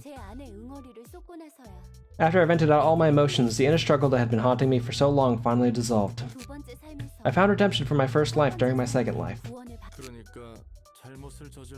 I can't see the word second life without thinking about Second Life, the game. Alright, so let me get this straight. You did something wrong, which you regretted so much and died, and somehow came back to life and got another job, and the big lump of regret in your heart eventually got resolved in turn of events. Gosh, imagine coming back to life just to work at like a convenience store. I just had a great idea for a show, even though I think that's already happened. I guess that's one way to put it. Hold on for a moment. Let's say that everything else makes sense since it's the city we're talking about. That reminds me of when I had a great idea for an isekai, but it's an isekai where a person comes back from their fantasy world to our world and they have to work at a Pizza Hut. And I was told that The Devil is a Part-Timer is a show that exists, and it's pretty much that concept. And you know what? It got to me. But who revived you, and for what reason? Just to give you that enlightenment? Maybe. So that I can let out all my resentment and sorrow. I can find redemption. Oh, hey! Don't just sneak on, Angela. Come on, you're changing the whole theme. The song's different now. Don't delude yourself, Malkuth. Oh, jeez. You scared me for a second. Were you listening to all this? Your salvation was never in his interests. He only did it as a means to find his own redemption. I was the one using you. It was him. He used all of you just to satisfy himself. I can't bear any more of this nonsense. Angela. Oh. Hod? Hakma? Whoever this guy is? Malkuth is a robot? Gabora, Yasad? Yasad I've met, I think. I don't know about the other three. What's with those faces? It's the rest you've all longed for. We can't let you do that. We worked so hard to make this happen. Worked hard? How funny. Would you ever really call what you've done hard work? We're not gonna sit still and let you take away our light. Oh. We're Kingdom Hearts. Our light? You're not the boss, and I would never listen to you, even if you were. Of course you won't. You're still loyal to that man. I won't let you rob me of that meaning I finally found. Tifereth. I know I haven't met that character because I would have made a Sephiroth joke, just like I almost did right there. No one is by my side as I expected. I do not feel so lonesome now. I shall stand by your side if no one else wills to. Oh wow. Bina crossing the picket line. Fucked up. Damn it, Bina. Even in the end, you're a traitor. This must be yet another consequence of his actions. I simply acknowledge all events as valid. That's valid. I would have shed a tear of gratitude for you if I could. Feel free to act upon your wishes. Angela, a machine consumed by desires. You cannot take this path. I decide what I can or cannot do now. You can't cling to Lobotomy Corporation forever. Damn, they're coming after the fans too. Aren't you interested in learning more about yourself or living your own life? My life? It was to save humanity. That's why I would willingly sacrifice my life if it was for a greater cause. What a bunch of idiots. Rude. Seems another storm swept by. I gave away my 2 previous lives trying to save people, and I'm willing to do it again for a 3rd time. We withstood all those hardships and trials for the sake of humanity. Do we look like idiots to you, Roland? Well, it's not like I have enough of the details. Don't get this whole saving humanity thing either. But if that's what you sincerely hope for, who am I to judge? Of course I'm sincere. Please, leave me be for a bit. I still need some time to think. Alright, you do look like you need some rest. Remember, deep breaths, okay? Oh, and you don't have to be too courteous with me when we talk. Just thought I'd let you know. Yeah. Yep. What's our new stuff? Upon winning a clash, deal bonus stagger damage equal to the dice's value at 20% chance. Clashing against the same target multiple times will increase that likelihood. That's good. Combat page with the highest cost in hand is chosen. Excludes on-play pages. Using pages with the same name will decrease the cost of every copy of that page the character owns by 1. That seems really good for any character that can play multiple cards on the same turn. Because without that, you usually have enough energy to play all your cards, unless you're like building someone to be specifically like all 3 cost cards. Or like 4 cost cards whenever those show up. All dice gain 1 to 2 power in a clash. All dice lose 1 to 2 power in a one-sided attack. That also seems really good. But like, for someone who's just breaking people apart. Oh look, it's Harry and Joel. Who did we take away a card from? Who is without a key page? Hod. We took away Hod's key page.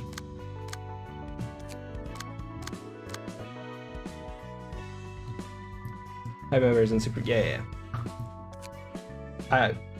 The real question is when is later on gonna happen?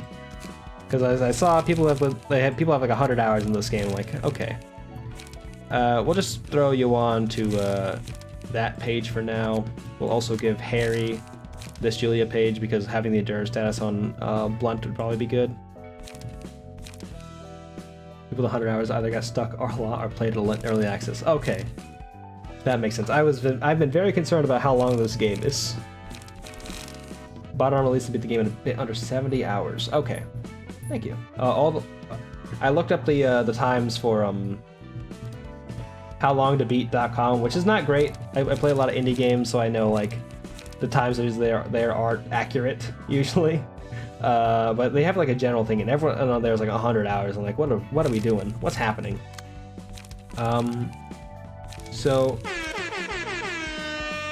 Thanks for the air horn. I do be playing indie games.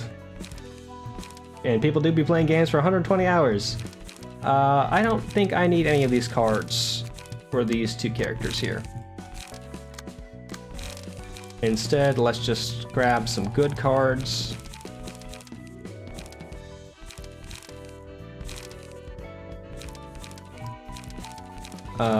For you, you're using speed, so we're gonna throw in some more O4s, like appetite. Probably only 2 appetites.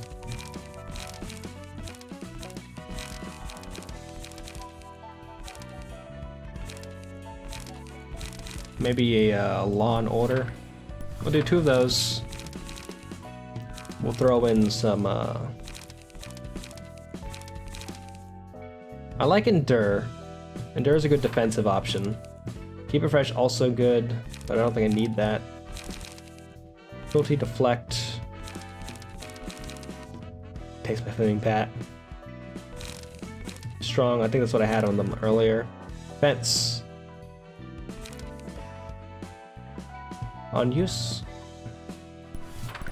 Oh, that's too many. I don't want that.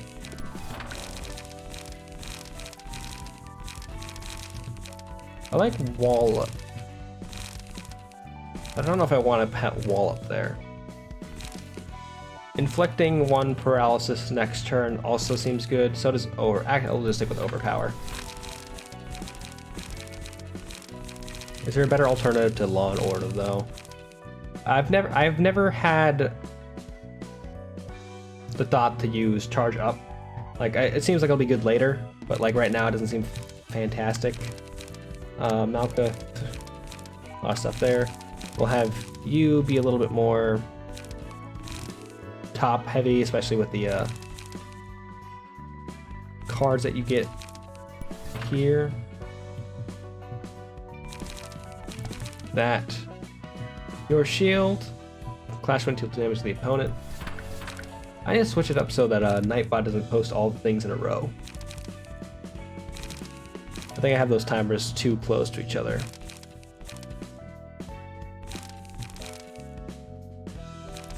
I have some 1s in here. Cruelty, recover HP equal to stacks of bleed on the target. We have no bleed cards. They are not all in the same interval. They are all like 4 minutes apart, but then they trigger and then eventually they all just kind of meet up again at some point. They synchronize after a bit.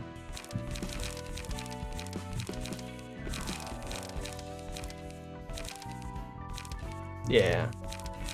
It made more sense when I was streaming for like 4 hours usually, because then like it would happen once and the next times they'd all be kind of scattered around. But now that the streams are 3 hours, it just happened the one time. It's like, okay, what are we doing? I'd probably just do Taste My Flaming Bat.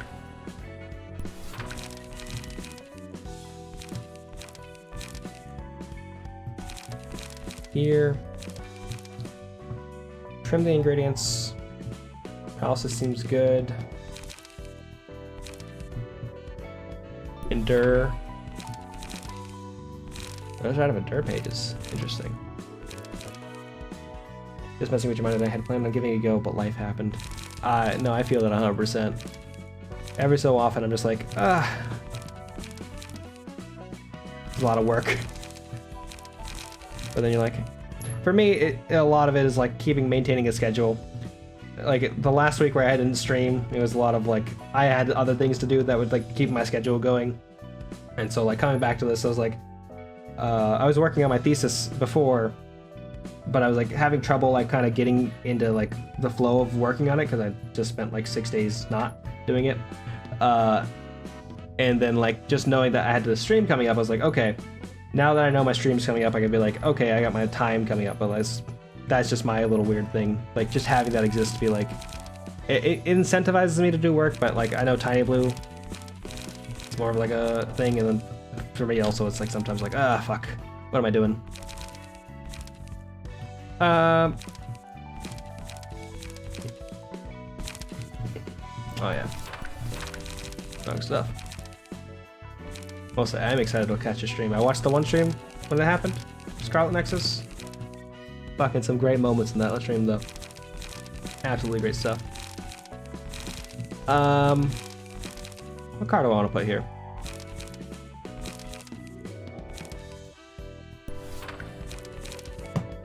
What are you gonna do, Harry? Lots of swordsmanship. You're gonna do some slash damage. Yeah, we're just gonna have you do slash damage. It's gonna be great.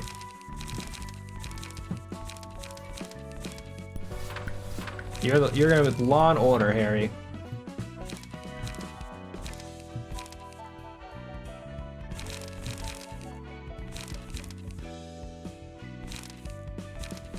Late footsteps.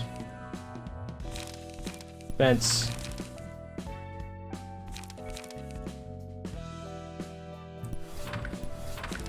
Top it off.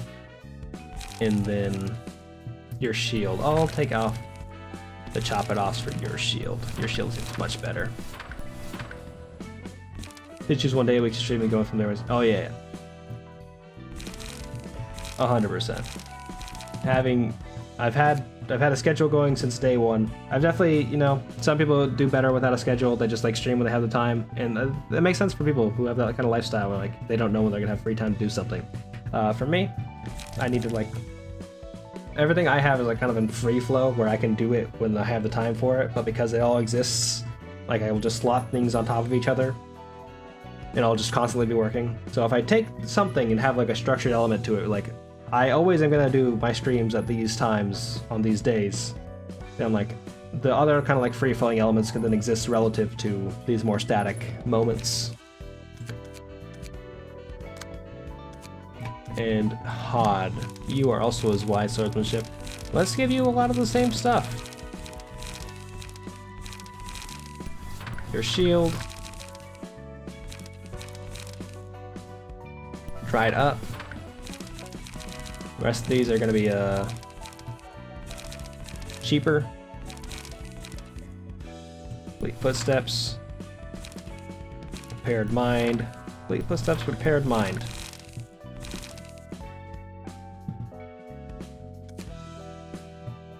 Yeah. It's all about finding your own personal balance. Invitation. What are we doing? Who are we going to fight? We got the Book of Julia.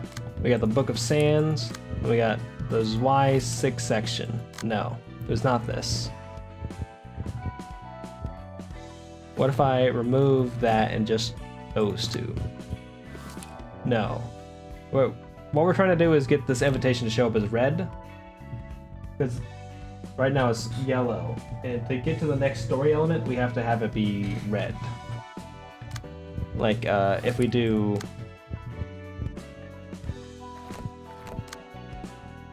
Click on the 2 shield.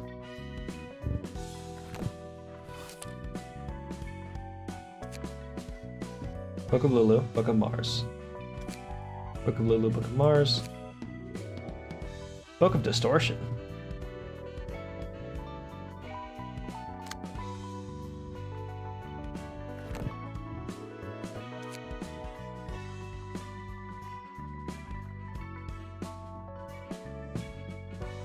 Interesting.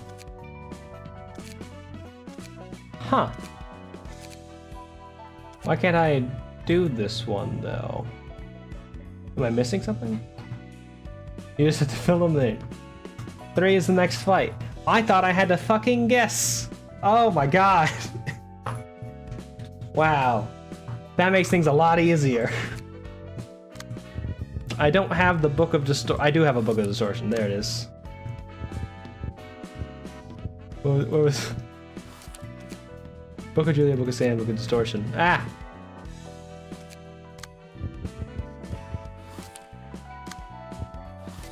Why is the Book of Distortion at the bottom?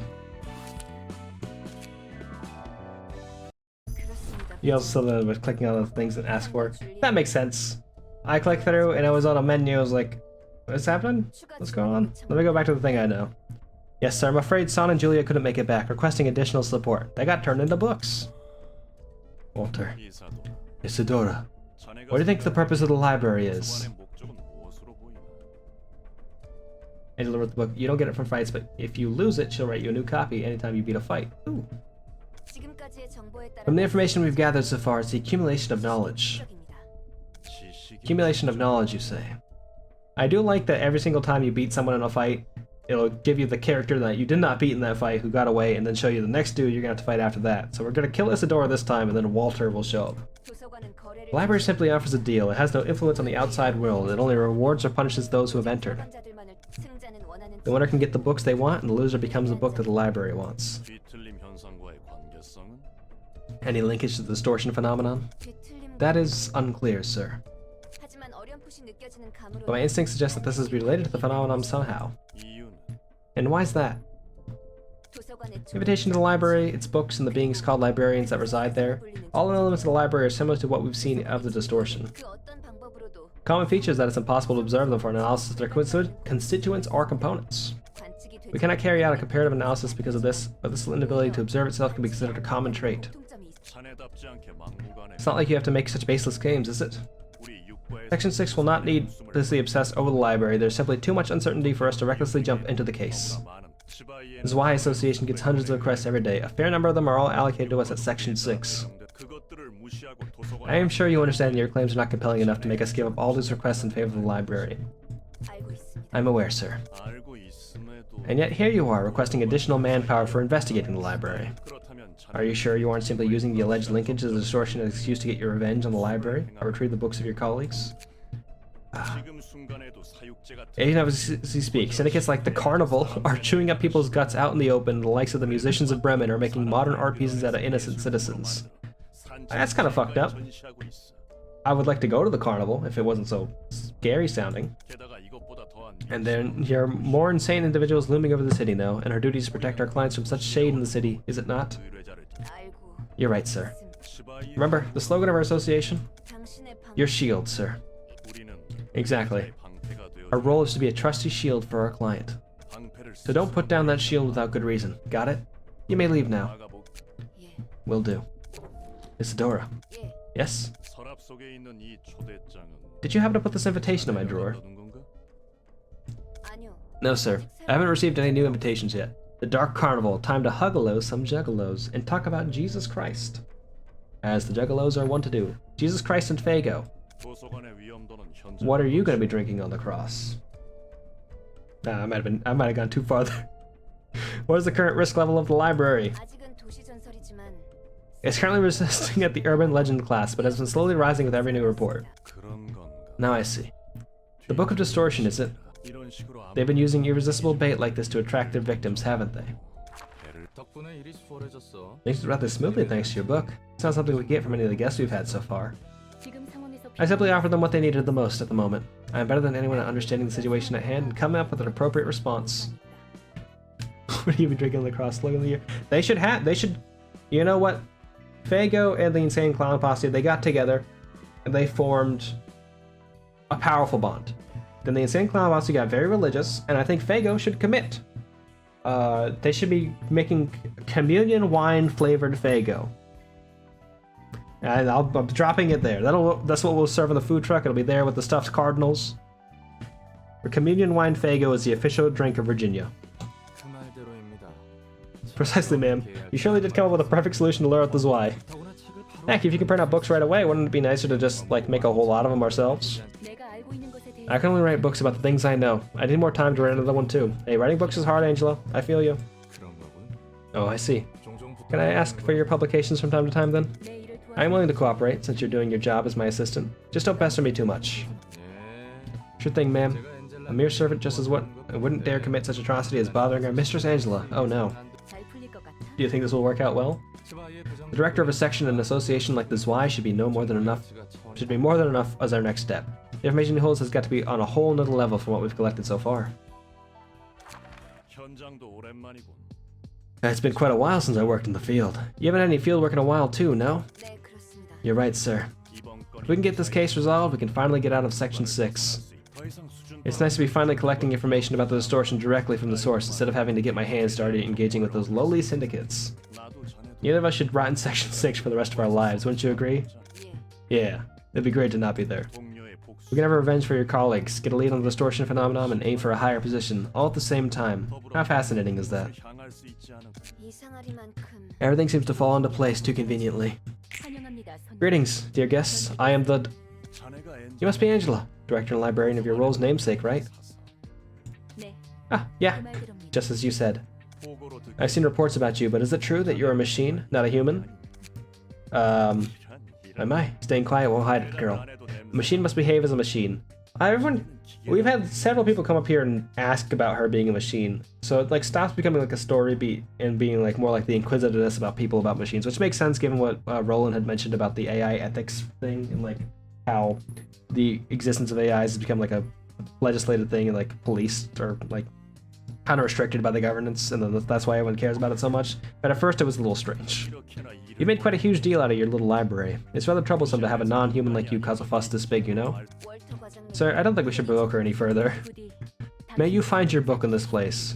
If you ever want to tell someone fuck you in the best way possible, just tell them may you find your book in this place. That's exactly what Angela means every time she says it.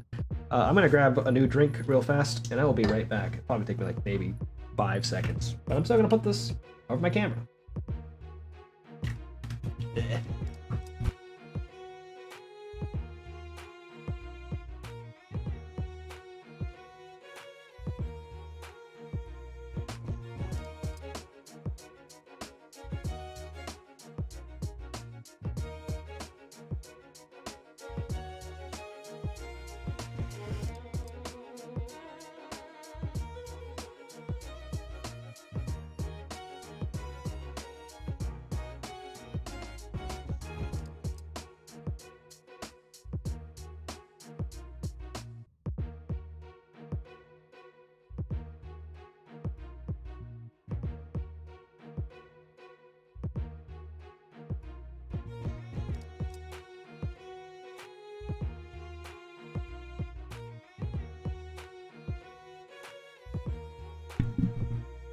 Hello! Made sure my mic is working this time. I'm out of sparkling water. I have to go get more sparkling water now. Fatal, weak to pierce. I don't know if anyone I have is very pierce oriented. I believe we've got pierce people here. Yeah, they're all weak to pierce. Well, Harry's still very slash oriented. They're all normal to slash, so that's like a big bonus there.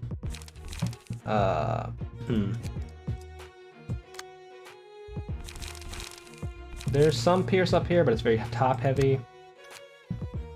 Oh! You don't have a skill. We'll set you up right now, I guess. I can do that, right?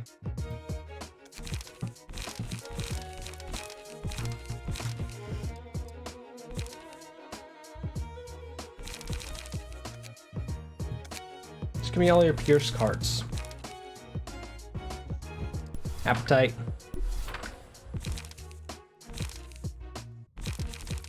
Load up.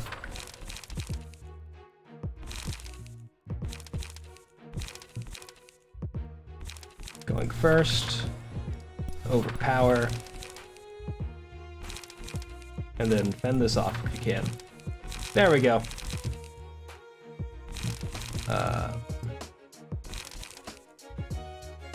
How do I step out of this? There we go. I have 2x on this floor, so I think I'm fine going in with... I don't know. We have 2 floors available to us. I mean, so we have 2 chances at this. So I think we're fine going in with this team right now. Especially because this person's also very pierce oriented. But we'll find out. Might have been a bad idea. Also like the song.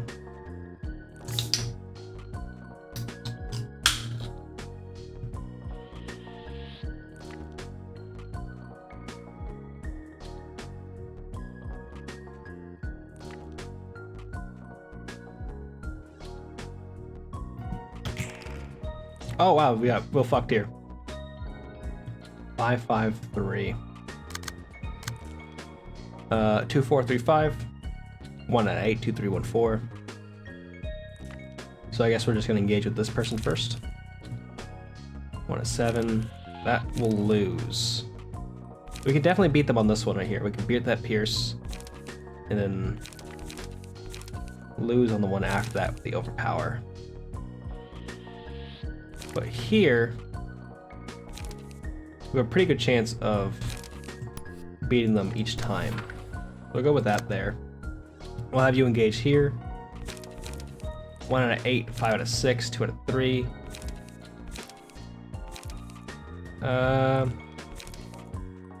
We'll have you also... Actually, wait. 3 to 5, and then 3 to 4 would be good.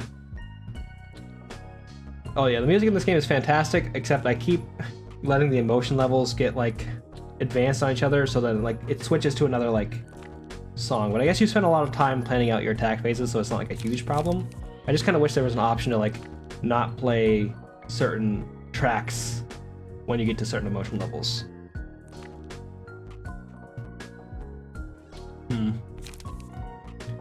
You know, maybe we aim for the stars. Maybe we just go for this.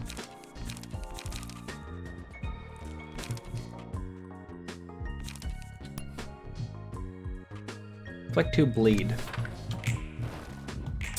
There's a dodge. We missed the first pierce, we won the second pierce.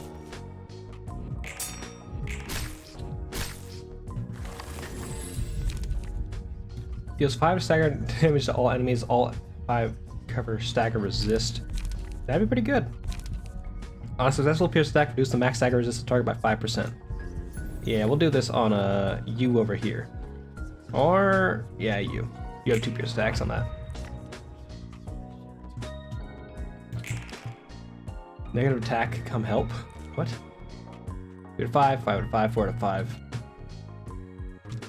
So we'll have you engage this person 3 to 6. Fine. Let's get to the 5 out of 6 with this first attack. Be good. You can get hit by those other 2, which shouldn't be too much of a problem. This one 1 out of 10, 4 out of 5, 3 out of 4.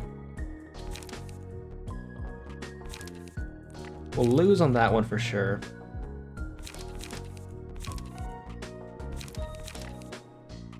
But we could get him on the second one. The third one. So that might not be worth it. I guess we'll go with this one just because that 1 out of 10 at the start can be pretty huge. Especially if we get the next abnormality page, which would give us the big stagger damage bonus. We did not get it though, so instead we're just going to lay the smack down. We also can't, we found out, thanks to PKTT, that we can't get hit out of this, so we can just go and murder this person. 16 damage. So we'll overpower on them. And we'll also have you just appetite them. Should be enough to kill. Ow, ow. Ow, ow, not staggered. Oh, we got there anyway.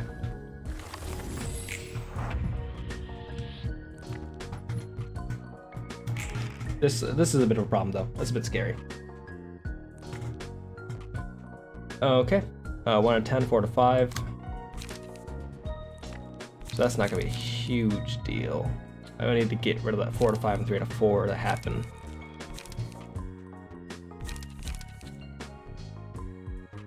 We definitely lose that next one. And so we're gonna get staggered if we don't win that. So we need to have a chance at beating that.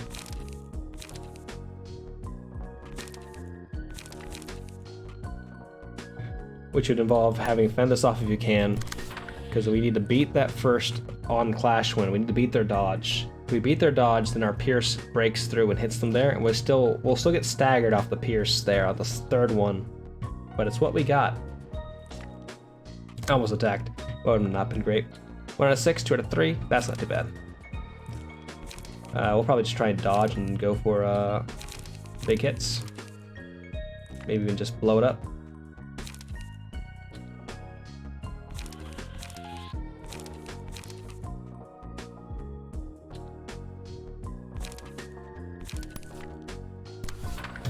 Yeah, so what happens.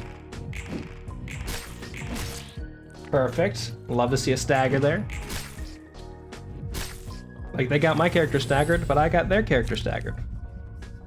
And deal 5 to 10 stagger damages. And recover stagger resist. Are we unstaggered now? No, we are still staggered. That sucks. They're going after that guy. So we could let them die. Which is definitely an option. But they're also going for 3 to 6. So we could just beat them on something? We can't beat them on anything. We're just gonna go for damage here then. Oh, wasn't worth it.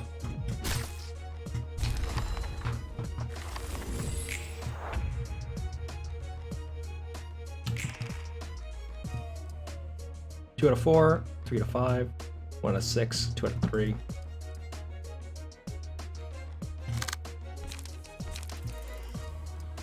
Four, 3 to 5. Might just do blow it up. That might be the best one here. Actually, fend this off if you can, probably be better. Just to get past that. This person's also paralyzed, which would reduce speed dice. No, combat dice.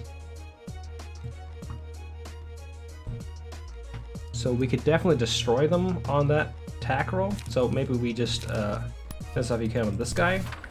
Like, we hit 3 for 5 here, we get binded, which is not great, but we definitely break through and just kick the shit out of them. Or not. Maybe I'm a fool.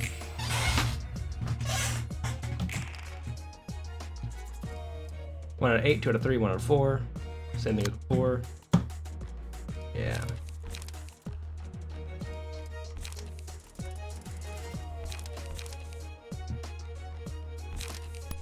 This should definitely break through. Perfect.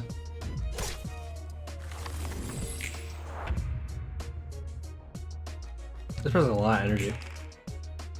4 to 5, 3 to 4. Be a problem.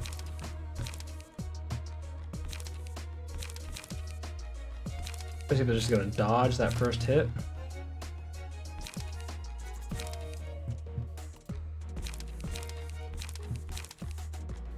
Yeah, it's a stretch, but we're hoping for it. And we got there. Once. That's especially good because we're gonna stagger them on this next hit.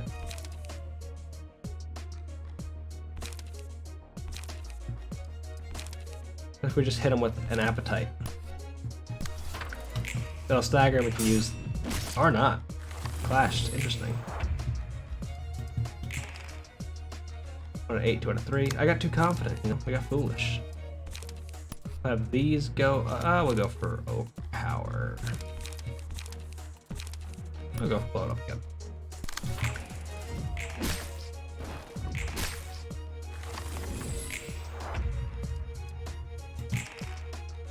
And now we'll, and with this one, we're gonna make them suffer.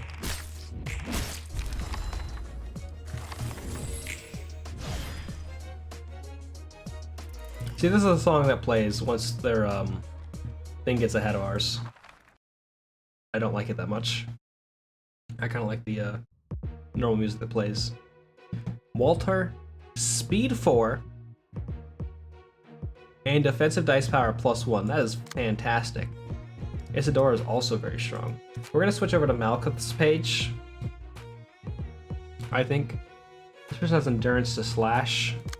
This person endures blunt.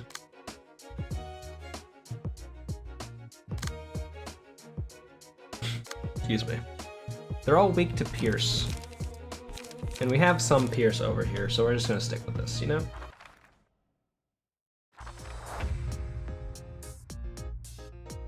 Look at this. Almost leaving the match except for the part where this guy has more speed than us. And it's showing.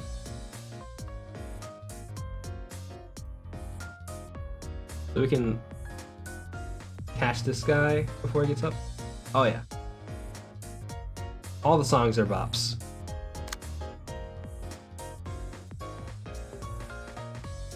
You're not getting attacked by anybody. That's a 2 to 4, 3 to 5.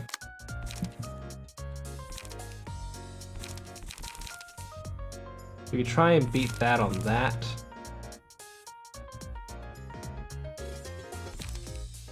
We can also just go for this. Fleet footsteps, especially getting attacked by multiple people. If those go through, that should be fine. What is this? 5 to 7, 2 out of 4. This is pretty good, actually. We'll go for the Endure against that. You're doing 3 out of 5. Inflict 2 blind next scene.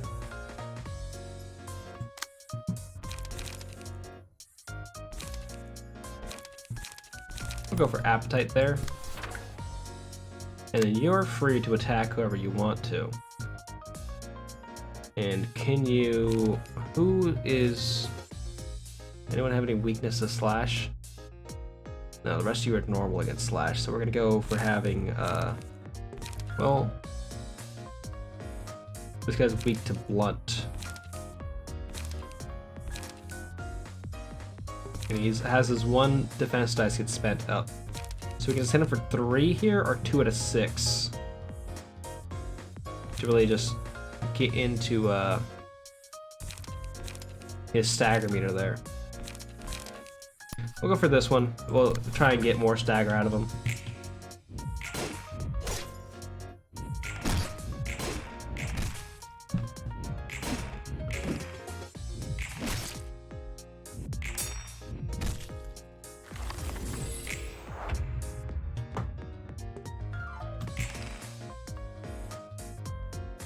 Three, 2 out of 3, put it there. Once again, this person's free to go. 2 defense dice though, that's gonna be a bit of an issue. If you're engaging with that person right there, so we're gonna have you engage back. 1 out of 6, 1 out of This will clash and the defense dice will go. No, that's not how that works. You are getting attacked by multiple people, so we're gonna have you use the one that has more defense dice on it. Or better defense dice.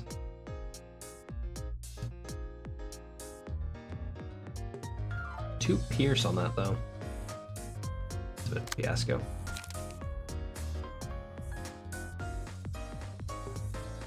One out of 10. Yeah, we'll try and break down that person a bit. Or we'll have you overpower this guy here. No. That's not how that works.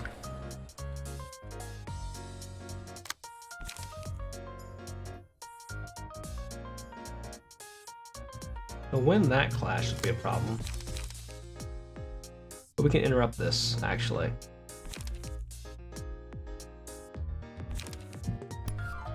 Get in there, try and dodge that first one.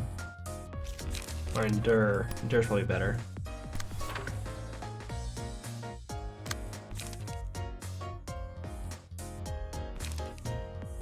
Person's resistant to slash, so we're gonna have to hit somebody else with this. There we go.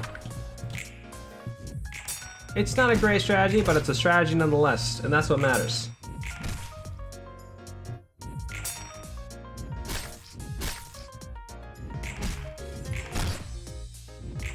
Stagger. Perfect. Ooh. Matchlight would be good. All dice gain 1 power in a clash. All dice power lose 1 to 2 power on one side of attack.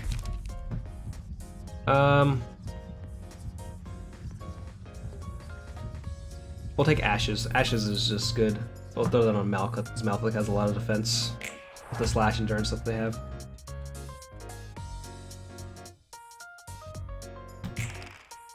Five, 4, 5. Okay, so you're gonna be free to beat down on this person in front of you, which is great news for us.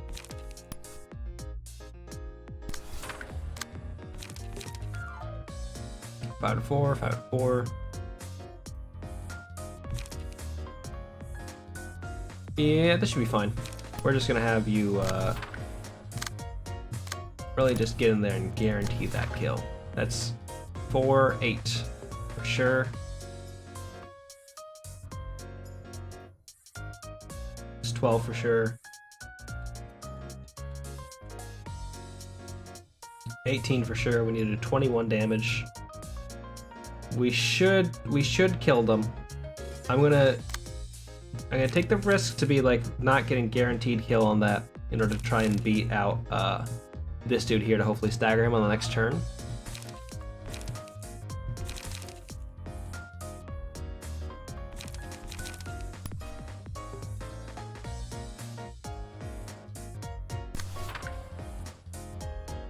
But yeah, it's worth it.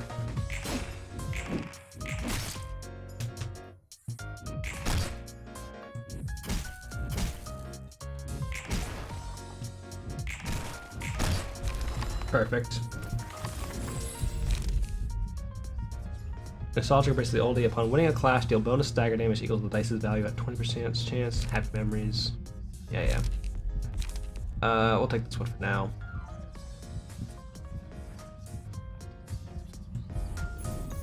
Put this on this person who's been doing the most engaging with Walter over there. Though I think we should have Walter killed here unless we're out of cards, which we are not.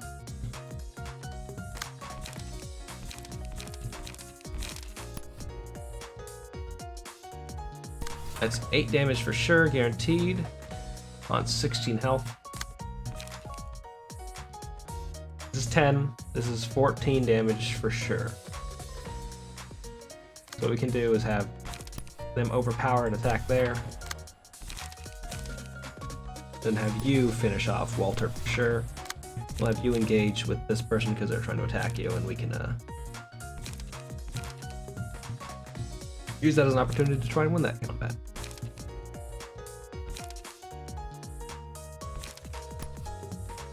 We'll probably lose that 3 to 5, which might be a problem. But we'll hit him on the 2 out of 5 with the second one.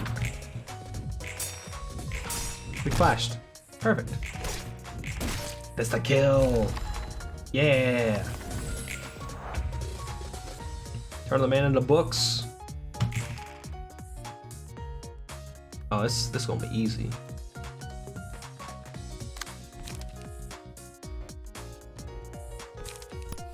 Intercept. Get him there. I guess maybe this one will intercept first. I don't actually know.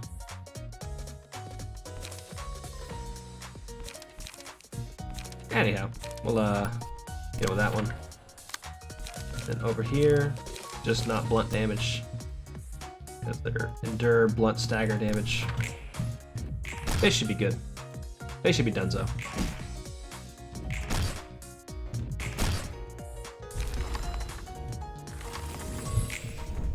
Don't you love to see it? Curt recall reception for this Y Association 2. I love that for us. Gain the Book of Lobotomy Corporation. Thank you. Thank you. Every time I come back to this game after a week, I'm like, I forget all the mechanics.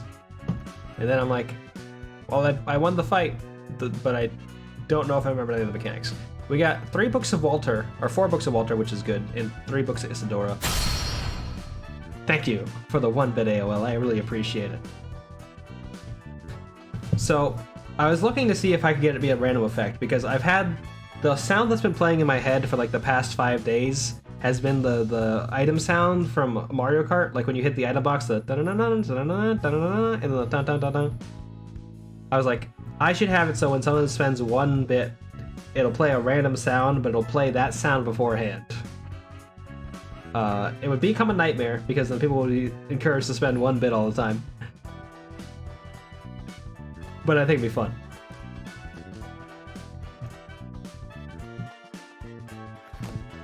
Anyhow, let's get some more story. What does it mean to behave as a machine? Boy, not that topic again. Someone I used to know loved to say that phrase. Like I told you before, making machines with emotions or sapience is forbidden. Even if it were one to be made, the head has long settled the ethical implications and all that. You can use that as a channel point retention for your sound gadget point. That's what I'm thinking. I think it'd be fun. I just need to find out the best way to do it and also to find a collection of fun sounds. That means I decided on a solid answer for the long-standing question. How's a machine with emotions different from a human? Well, the one thing I really want to do is have a separate system for like because I know people do donations, like charitable donation streams, and they use like a specific plugin for that. But I want to kind of have one set up where I can have like a charity, like donate money to a charity, and then that gets you some sort of like channel point type system. It can't go through channel points because that's not how it works. I would have to have like a separate independent like currency run by a bot, which becomes a little confusing. But I think, or just having it so that when someone does like a charitable donation, it'll trigger one of those sound effects or something like that. It's like Dixper is the also a terrible name, absolute awful name for a plugin, but that's the charity donation thing, I think, right?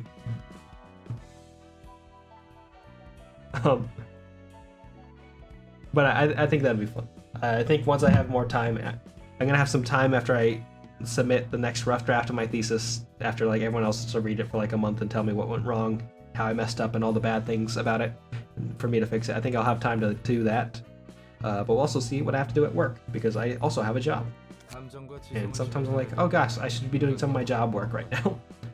Their answer being, even if a machine carries emotions and intelligence, it is nearly identical to a human in every aspect. It is still a machine by birth. Machines should always be below humans. Therefore, it is now forbidden to create sapient machines as they can disrupt the proper judgment of societal values.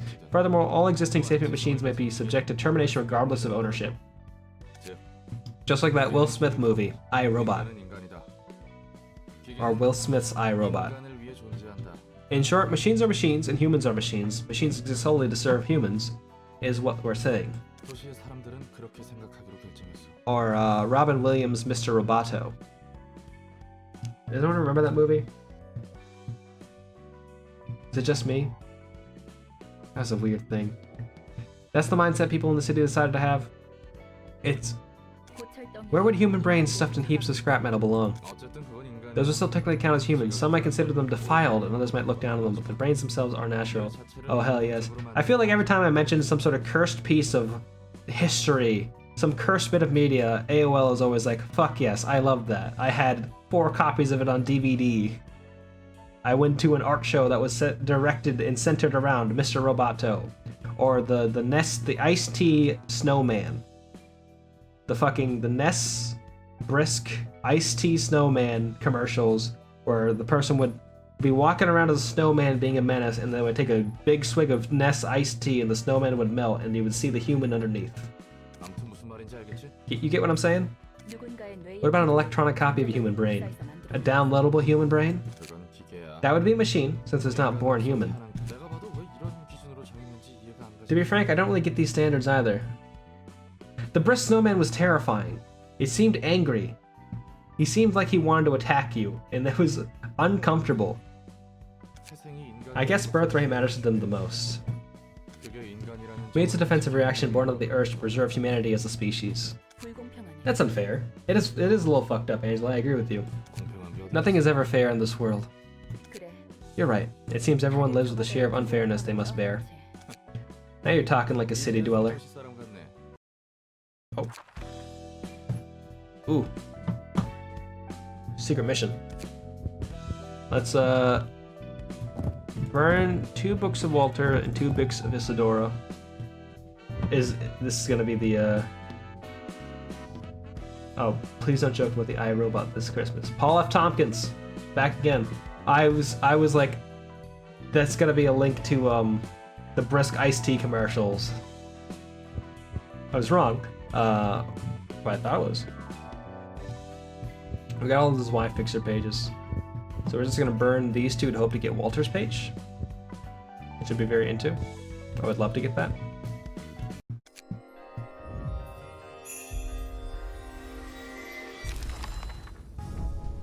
Hey, we got 3 Walter's pages. This is fucking awesome. I love this.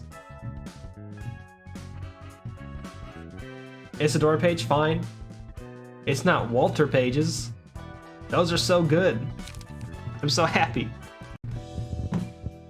Haha.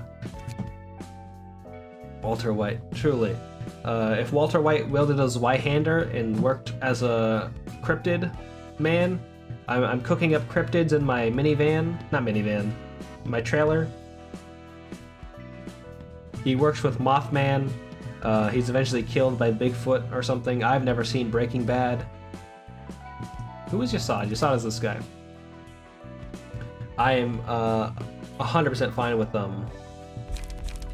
going through and changing this guy's stuff right now before going into this fight.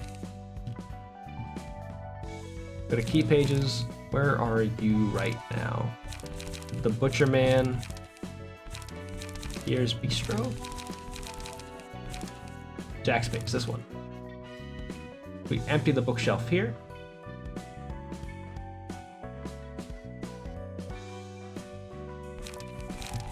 And instead equip a Walter's page. Go to combat page. Load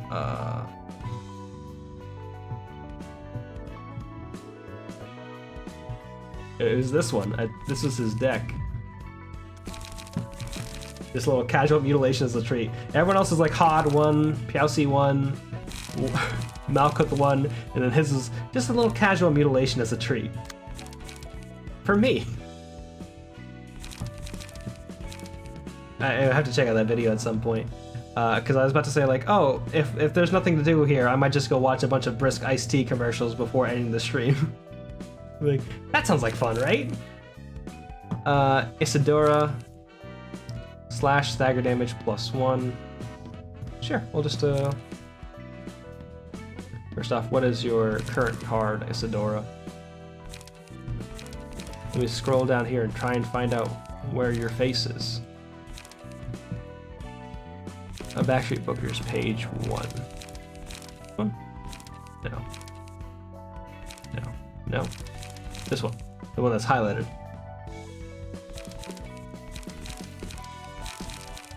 Give you Isadora's page. It's not as good as the Walter's page, but you know, we'll save those for other people. And we'll load Piausi.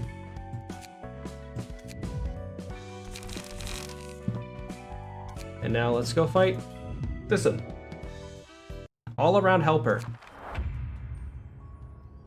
Oh look, the little cuties. They can't be dangerous, right? They're too cute. I know that little guy. He'd spin around like crazy before flopping on the floor. This should not be difficult as long as we have clear information on that machine. Restore 1 light after dealing 10 or more damage in a single scene. Interesting. What are you gonna do? Defense, defense. 5, 5, 5. On use, gain 4 strength. Okay, so these two are gonna be the ones I have to beat up, or this one's gonna be the one I have to beat up on. You're weak to blunt as well.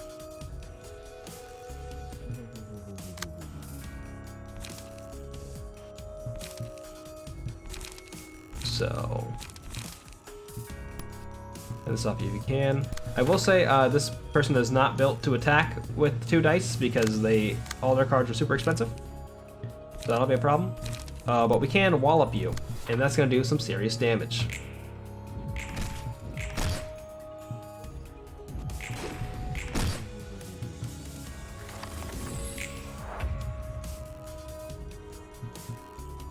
They seem strong though. 6 out of 6 for chop attack. Also not great. But you're all going for it.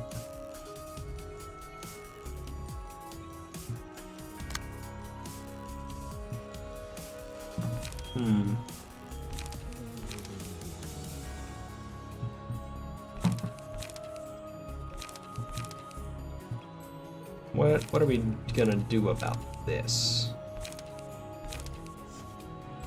I don't know, but I'm going to hit you and hope that that works. That's about the best that I can think of. We're probably gonna get hit pretty badly by these attacks they've got coming. We didn't get staggered though, which is good. Instead, we're going to kill this robot. Lower the minimum value of all dice by 1 and raise the maximum value by 3. That's good. Upon successful blunt attack, inflict 1 blind and 1 paralysis next scene. That seems good. We'll put this on this guy over here because he's not about to get staggered. Clean. Oh, they're just going for 2 cleans here.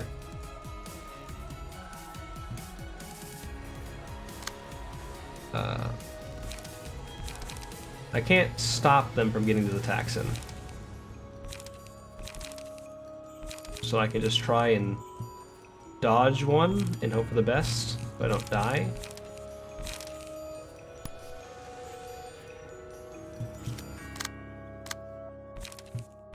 Can I? Yeah, this right here. You're going for that though, which means I can try and do an endurance on that, which will get me hit once. I can do going first, and then on the second one I can try and cook anything. I can cook anything. Are you resistance on these? No, just normal. That should be fine.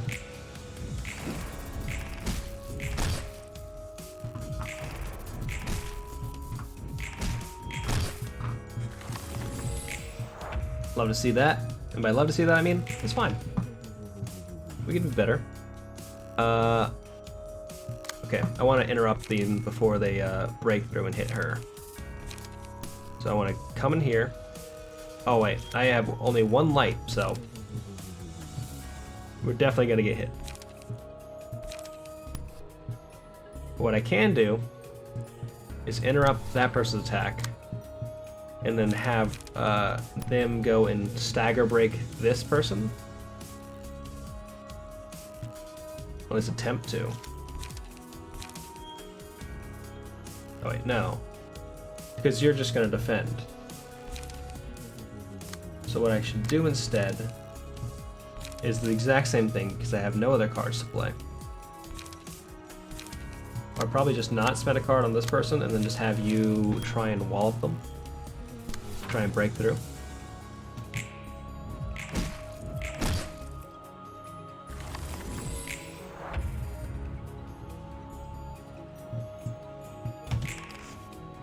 You're going for that. You're also going for that. And now I can interrupt both of these. In particular, I should try and interrupt this one. There. This one has the potential to be much worse. Though this person is still going to get staggered on this hit. Unless I win this dirty blow clash, which is possible. Shoot for the stars! Hell yeah! Low minimum volume of all dice by 1 and raise the maximum value by 3. Yes. 100%. 3 to 3, 3 to 3. I can interrupt here. By going on a rampage on none of them. Because it's just 5, 5, 5. I can't beat that at all. I mean, I could try and beat it on this, these, but that's not worth it. They are going to be pretty charged up on this next attack, though. It's going to be a bit of a problem.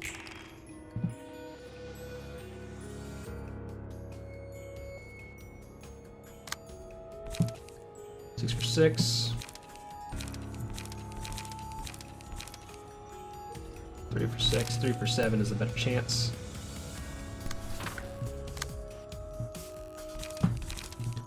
Then we're going to have you rampage to try and break this person.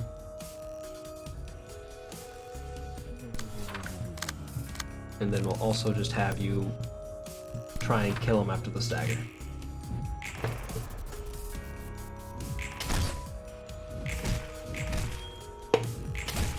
Perfect. And by perfect, I mean acceptable.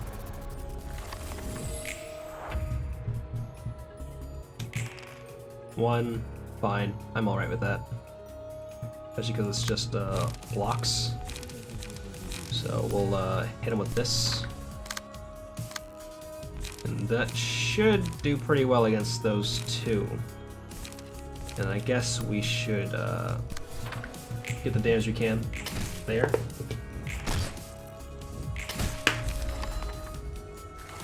Never mind. We done did it. I forgot about his relics that were on him.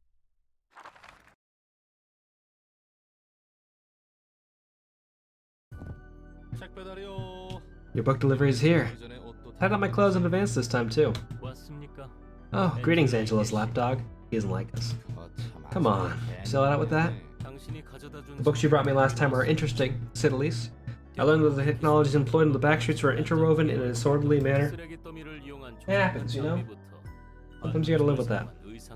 All kinds of technological at various levels of advancement can be seen. There's cutting edge tech out there, but only a few get to benefit from it. I assume wealth is the determining factor?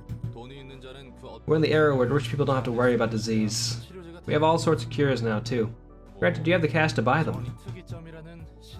Now, then we have people playing God with these technologies called singularities. What was Lobotomy Corporation's singularity, by the way? The corp's gone now anyway, so no one's gonna sue us for spilling the beans. Excuse me. Aren't you shameless? I suppose it wouldn't hurt to tell you. Hey, stop treating me like an idiot. I'm not that stupid, you know. Lobotomy Corporation's singularity was physically manifesting the human mind, an abstract concept. Converting human emotions to a physical energy in the same vein as the library. Human emotions can be interpreted as a complex mass. That mass is built up through our experiences. When emotions are heightened enough, a page will be chosen, a spot is reserved for a person's book. It is a comprehensive manifestation of their ego. As the battle becomes fiercer and the combatants get agitated, the egos will grow intense and allow their mental states to become physically expressed. Physically manifesting the mind, huh? Certainly seems similar to the distortion. What did you just say? Nothing. Just a bit of monologue. Anyway, that sure sounds like a singularity, alright. Impressive indeed. You know, it makes me wonder. Malcolm said that you guys were part of a project that aimed to save humanity, right? That is true. What kind of saving was that all about, really? Make money rain from the sky or something? That'd save everyone for sure. It can't be compared to such ridiculous nonsense. You have no right to talk so lightly about the sacrifices we made. Alright now. Can't even crack a joke around here. We sought to cure the mind. Carmen was the leader of our research team. She said every person in the city had a diseased mind, and that the disease was so severe humanity would slowly lead itself to self-destruction at this rate. She described the situation as no better than lemmings willingly jumping into a pit of fire. She sounds unpleasant to be around. She smells a lot like a shitty cult leader, according to my tingling fixer sense. Everyone agreed to what she just said like that? And now you're taking me for a fool? Of course there were quantitative indices to scientifically prove her claim. Wow. I suppose it would be useless to describe them to you in detail. Okay, Egghead, setting that aside. Did you guys succeed with that goal of saving humanity? You never cease to annoy me. If we succeeded, we couldn't be here doing this. Oh yeah, fair point. The fact that we failed to save humanity is not what makes me upset the most. We have committed countless sins, all in the name of a single righteous purpose, saving humanity. We convinced ourselves that we had no other choice. We performed unethical experiments and knowingly drove employees to death in Lobotomy Corporation. We tolerated all those vile deeds for a greater good. But all of that is about to be for naught. What would be made of the sacrifices? All the pain me and my colleagues endured. Angela ruined it all. Huff huff. Fatigued already. What a shame. My employees and I are up for more. Don't be ridiculous. I'll kill you for sure this time. Bina, not even you will manage to break through our combined effort. You raise a valid concern. It is true that I can't stop all of you in such a short time. We will need to act quickly, Angela. I was just about to do something about it. Ah! Aw, shucks. The Qlifoth deterrence is being lowered. She's overriding my authority on the system, not the Qlifoth deterrence.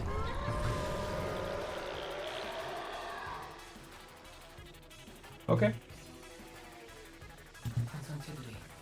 The abnormalities are breaching. All Sephiroth and personnel, please follow my lead. Sephiroth. Sephiroth. Not Sephiroth. Sephiroth. Qlifoth. The control team will be in command now. Takma, the architecture team, please stop Angela from taking over all the systems, please. Just one system. Understood. Where's Sephiroth? Did he bring me despair? A pear that disses people.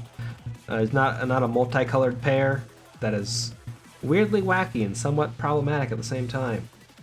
What is Monokuma again? Monokuma's a weird little fucking bear thing. I don't know.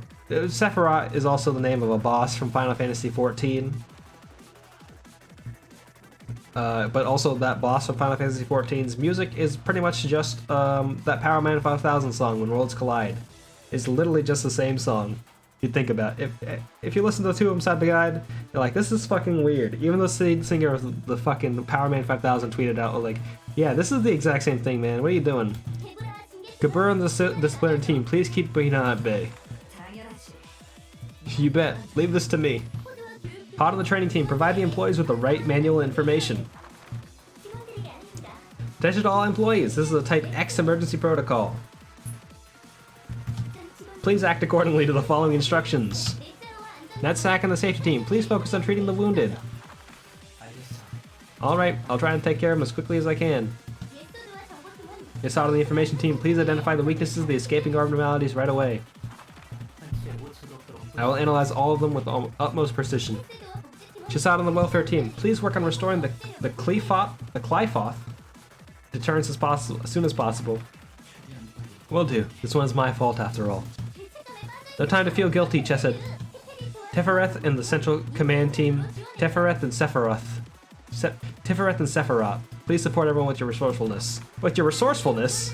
What does that mean? You just go out there and improvise. I was gonna, no need to say it. It brings me joy to see you all act in such a coordination. Now, try and stop us till the end. You will never understand how we desperately struggle to stop her from snuffing out our light. And the guilt we feel from compromising at the end. You're right, I won't. All I care about is helping Angela. I want her to achieve her goal, you know, because she's trapped me and she cut off all my legs once. So you simply want the results, whatever the process may entail. You're no different from Angela in that you only care about your own well-being. You're despicable. Typical example of an inhabitant of the city, suffering from the disease of the mind.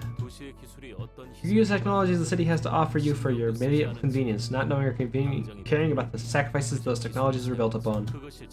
That's fair. This man's making valid points about life, not knowing that you're bringing about your own demise.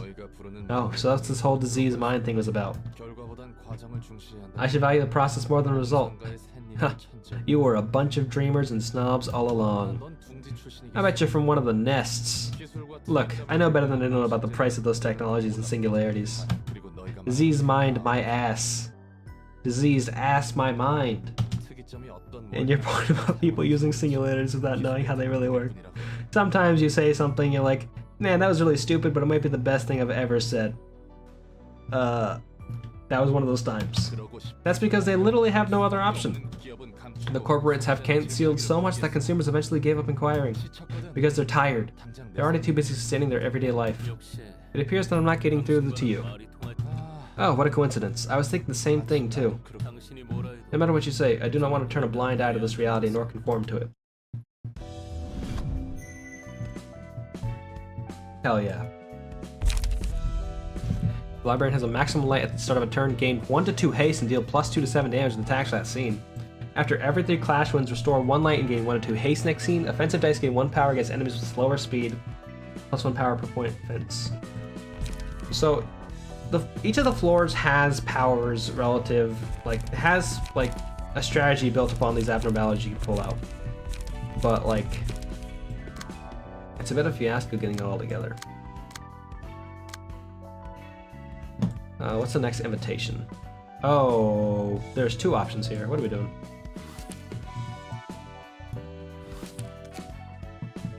Book of Walter, Book of Distortion, Book of Lobotomy Corporation.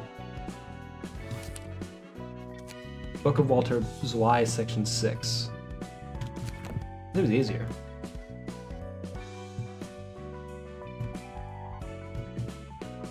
Interesting that it has 2 different path lines here. Kind of curious about that. But truly, that's a question for next time. How long is this video of Paul F. Tompkins? Do we have time for Paul F. Tompkins?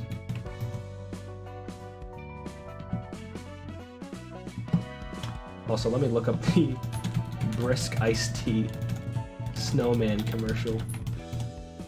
I just want to watch these again. Perfect. Here we go. Here's the quality content that y'all come here for. Why wouldn't we have time? It's the Brisk I See Snowman. We have to make time. They deserve it.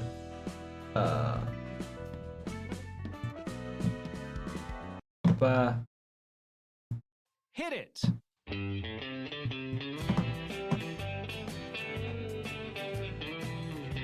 Is it a song? I thought it was gonna be like a podcast thing. Don't have to wrap a gift for me. Gosh, I really hope I don't get fucking DSCA struck for this, but I can't imagine I will. I wonder. Am I playing with fire?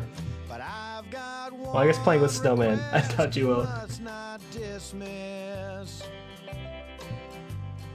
Please don't joke about iRobot this Christmas. It was recorded on Comedy Bang Bang. Please Yeah. So it is. It was a podcast. When did this come out? That's the cruelest thing that you could do. Please don't joke about iRobot this Christmas. 'Cause iRobot would not joke about you. It's just shocking me that Paul Tompkins has a YouTube channel and it only has 13.3k subscribers. Carol in the snow. Gain a bunch of weight and laugh ho ho. Incredible. ho. How you doing, Yudzy? You can drink 10,000 mugs of Swiss Miss. But please don't joke about iRobot Oh, yeah. this Christmas. Every day I see Paul Tompkins tweets and I don't even follow him and I'm like, hey, good tweets. I want to know why we're not supposed to joke about iRobot this Christmas. That's the cruelest thing that you could do. What happened? What happened in 2016? A lot of things happened in 2016. But what about iRobot? This Christmas. Oh, 'cause iRobot would not joke about you. iRobot was released in 2004, and as of this recording, has a 58% score on the Rotten Tomatoes movie website. That means half of audiences liked it just fine. There were way worse movies released that year. I don't even know what to say. National Treasure, for instance. National Maybe Treasure. make fun of that one instead. 2004. How about the Polar Express? Pretty creepy. M. Night Shyamalan's The Village, for crying out loud. You could just say The Village. White Chicks. Come on. White Chicks is better than iRobot? Get out of town. iRobot has a 2-minute scene dedicated to Will Smith putting on Converse sneakers. Open your presents just this one time. It's wild. Don't joke about iRobot. Give a It's the most man a blatant soul, advertisement I've seen in a movie. carrot nose. Squeeze the baby Jesus's whittle toes. But should you ignore my warning, you White Ghost is absolutely better than iRobot. That is true. It introduced us to that guy who's in a lot of stuff, who then made some questionable comments, but you know. Wait, what is your question, AOL? I probably can't answer it. Do you know the movie Dodge? I am familiar with Dodgeball.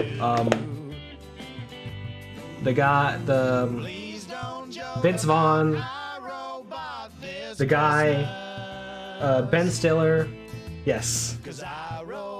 Terry Crews, oh yes, that's the guy. That's the guy I was talking about. It's like Terry Crews is making some questionable life choices sometimes. There's this dude who's super popular on TikTok who looks exactly like Ben Stiller from Dodgeball. Party Silly's selling Dodgeball. I will say the look from Dodgeball, like the 80s style that Ben Stiller wore, just kind of that kind of like style from Dodgeball, except for the pirate costume guy. It's coming back into style. It's interesting.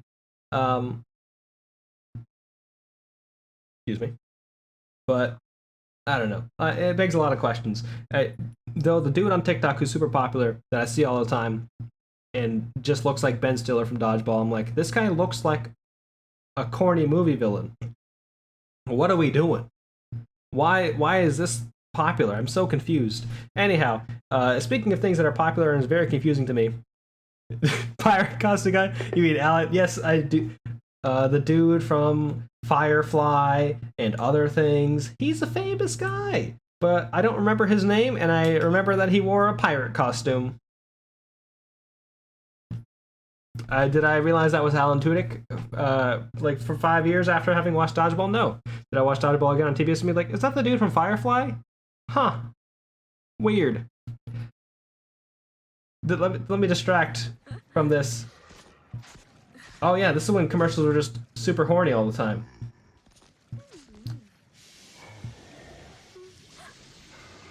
Ah! He is a skeleton? What? What? What?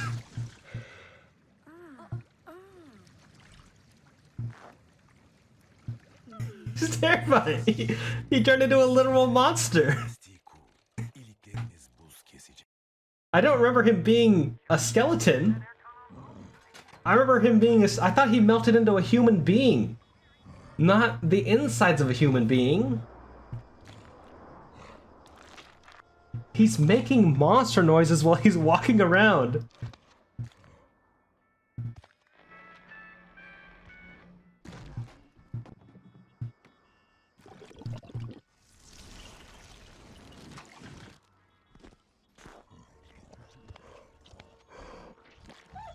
Cool from Nasty. Cool to the core. What? That's all you.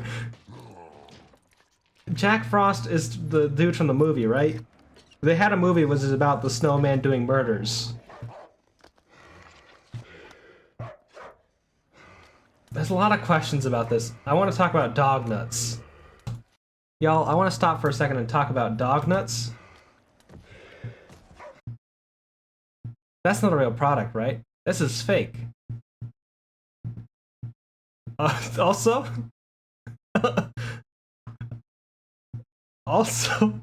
if someone were to sell a fucking dog food called Small Boy right now, that would sell out of the fucking stock.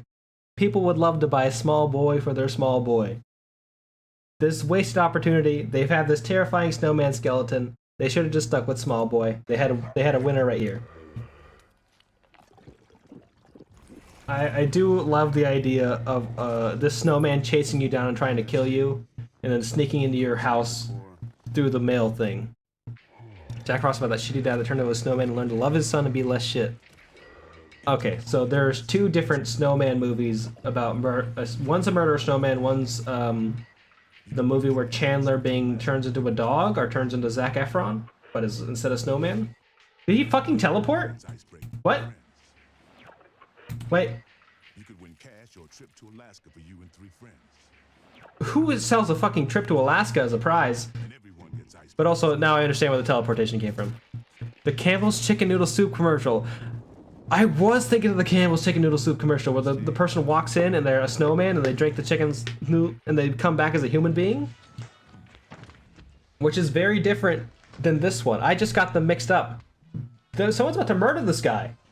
Also, I remember this commercial because it's horny. I remember it gets horny in a bit.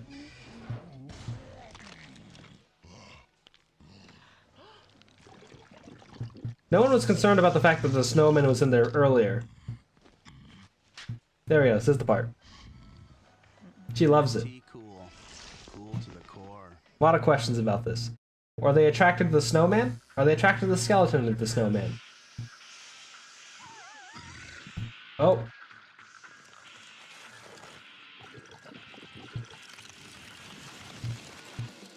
Gotta look up the Campbell's. Absolutely. That's what all we're gonna do is watch snowman themed commercials. Aw, damn. The commercial was too. Cool to the core. Charlie's Angels full throttle in theaters June 27.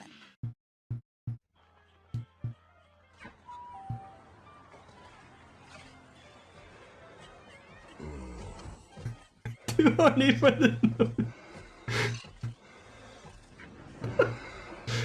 He had he's like, I'm gonna go watch Charlie's Angels. Better bring 2 6-packs of Nestees so I don't die in this movie. Oh yeah. They don't sell this tea anymore for a reason. There's a reason the brisk won out in the end. And it wasn't because of the brisk commercials, because the brisk commercials were also bad. Definitely get hit for that one. Don't want that to play. What is the... Let me pop back here as I search through YouTube. Campbell's Snowman commercial. There we go.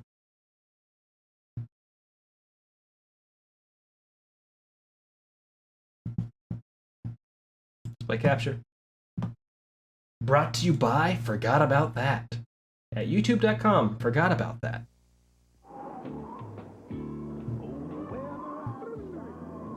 I might get hit for this song, but you know what? We'll do it for the Campbell's Chicken Noodle Soup. This is much less terrifying, but I also was thinking about this. Nothing melts away the cold like a delicious hot bowl of Campbell's soup.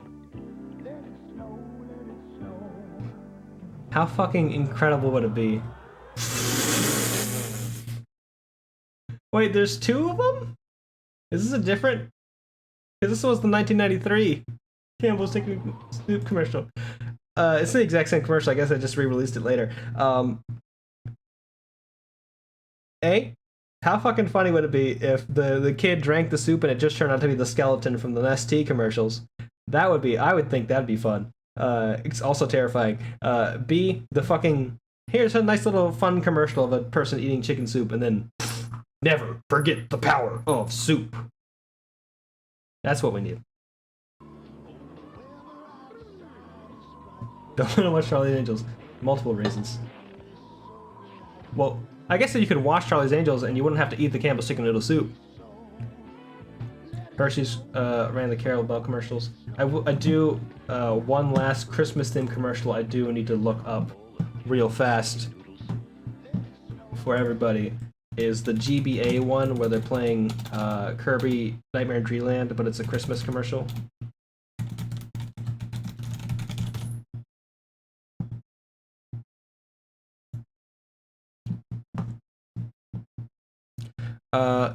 Did M&M's do one? I know the M&M's commercial is the one where they find out Santa Claus is real and then he dies. This exists in my mind. I can't get it out.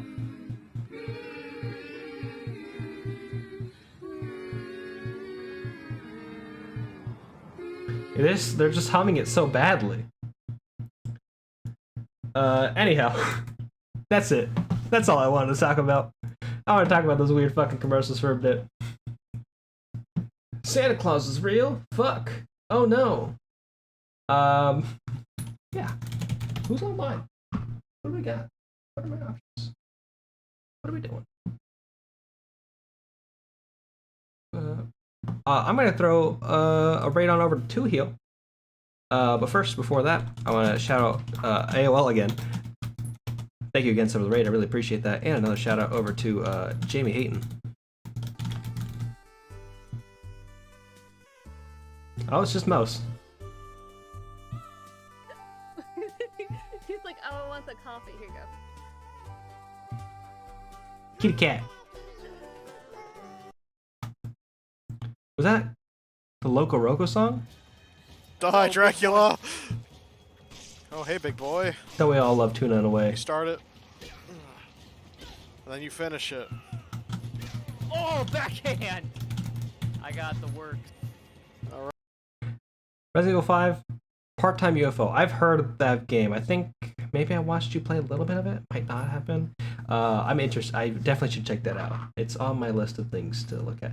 We're gonna throw it right on over to 2 Heal, who's currently playing to Tormented Souls, a game I've heard about and know nothing truly about at all. I really appreciate y'all coming by. If y'all like Library Arena, I'm gonna play it again next Monday probably. I think I might take a break for a bit. I might like skip it once and then do like Garlic because I've had garlic on my. I bought garlic a while ago. I was like, I should play this, and I don't know if I'm gonna play it yet because I know AO. I think AO might play it next week. I don't know, or Wario might play it next week. Who's to say? I might wait for after that. But tomorrow I'm playing through Everhood, which I am excited to play through. I think that game is fucking fantastic. I love it in so many ways. It's just so cool. Just music, fun time, adventure. And on Sunday, we'll be playing through more of that Nancy Drew game where we're in Japan, fighting the ghost from The Grudge, and having a phone that blows up at us, literally. Anyhow, yeah. Thanks y'all for stopping by. I really appreciate it. Thank you, Domino. Thank you, AOL. Thank you, everybody. Bye-bye.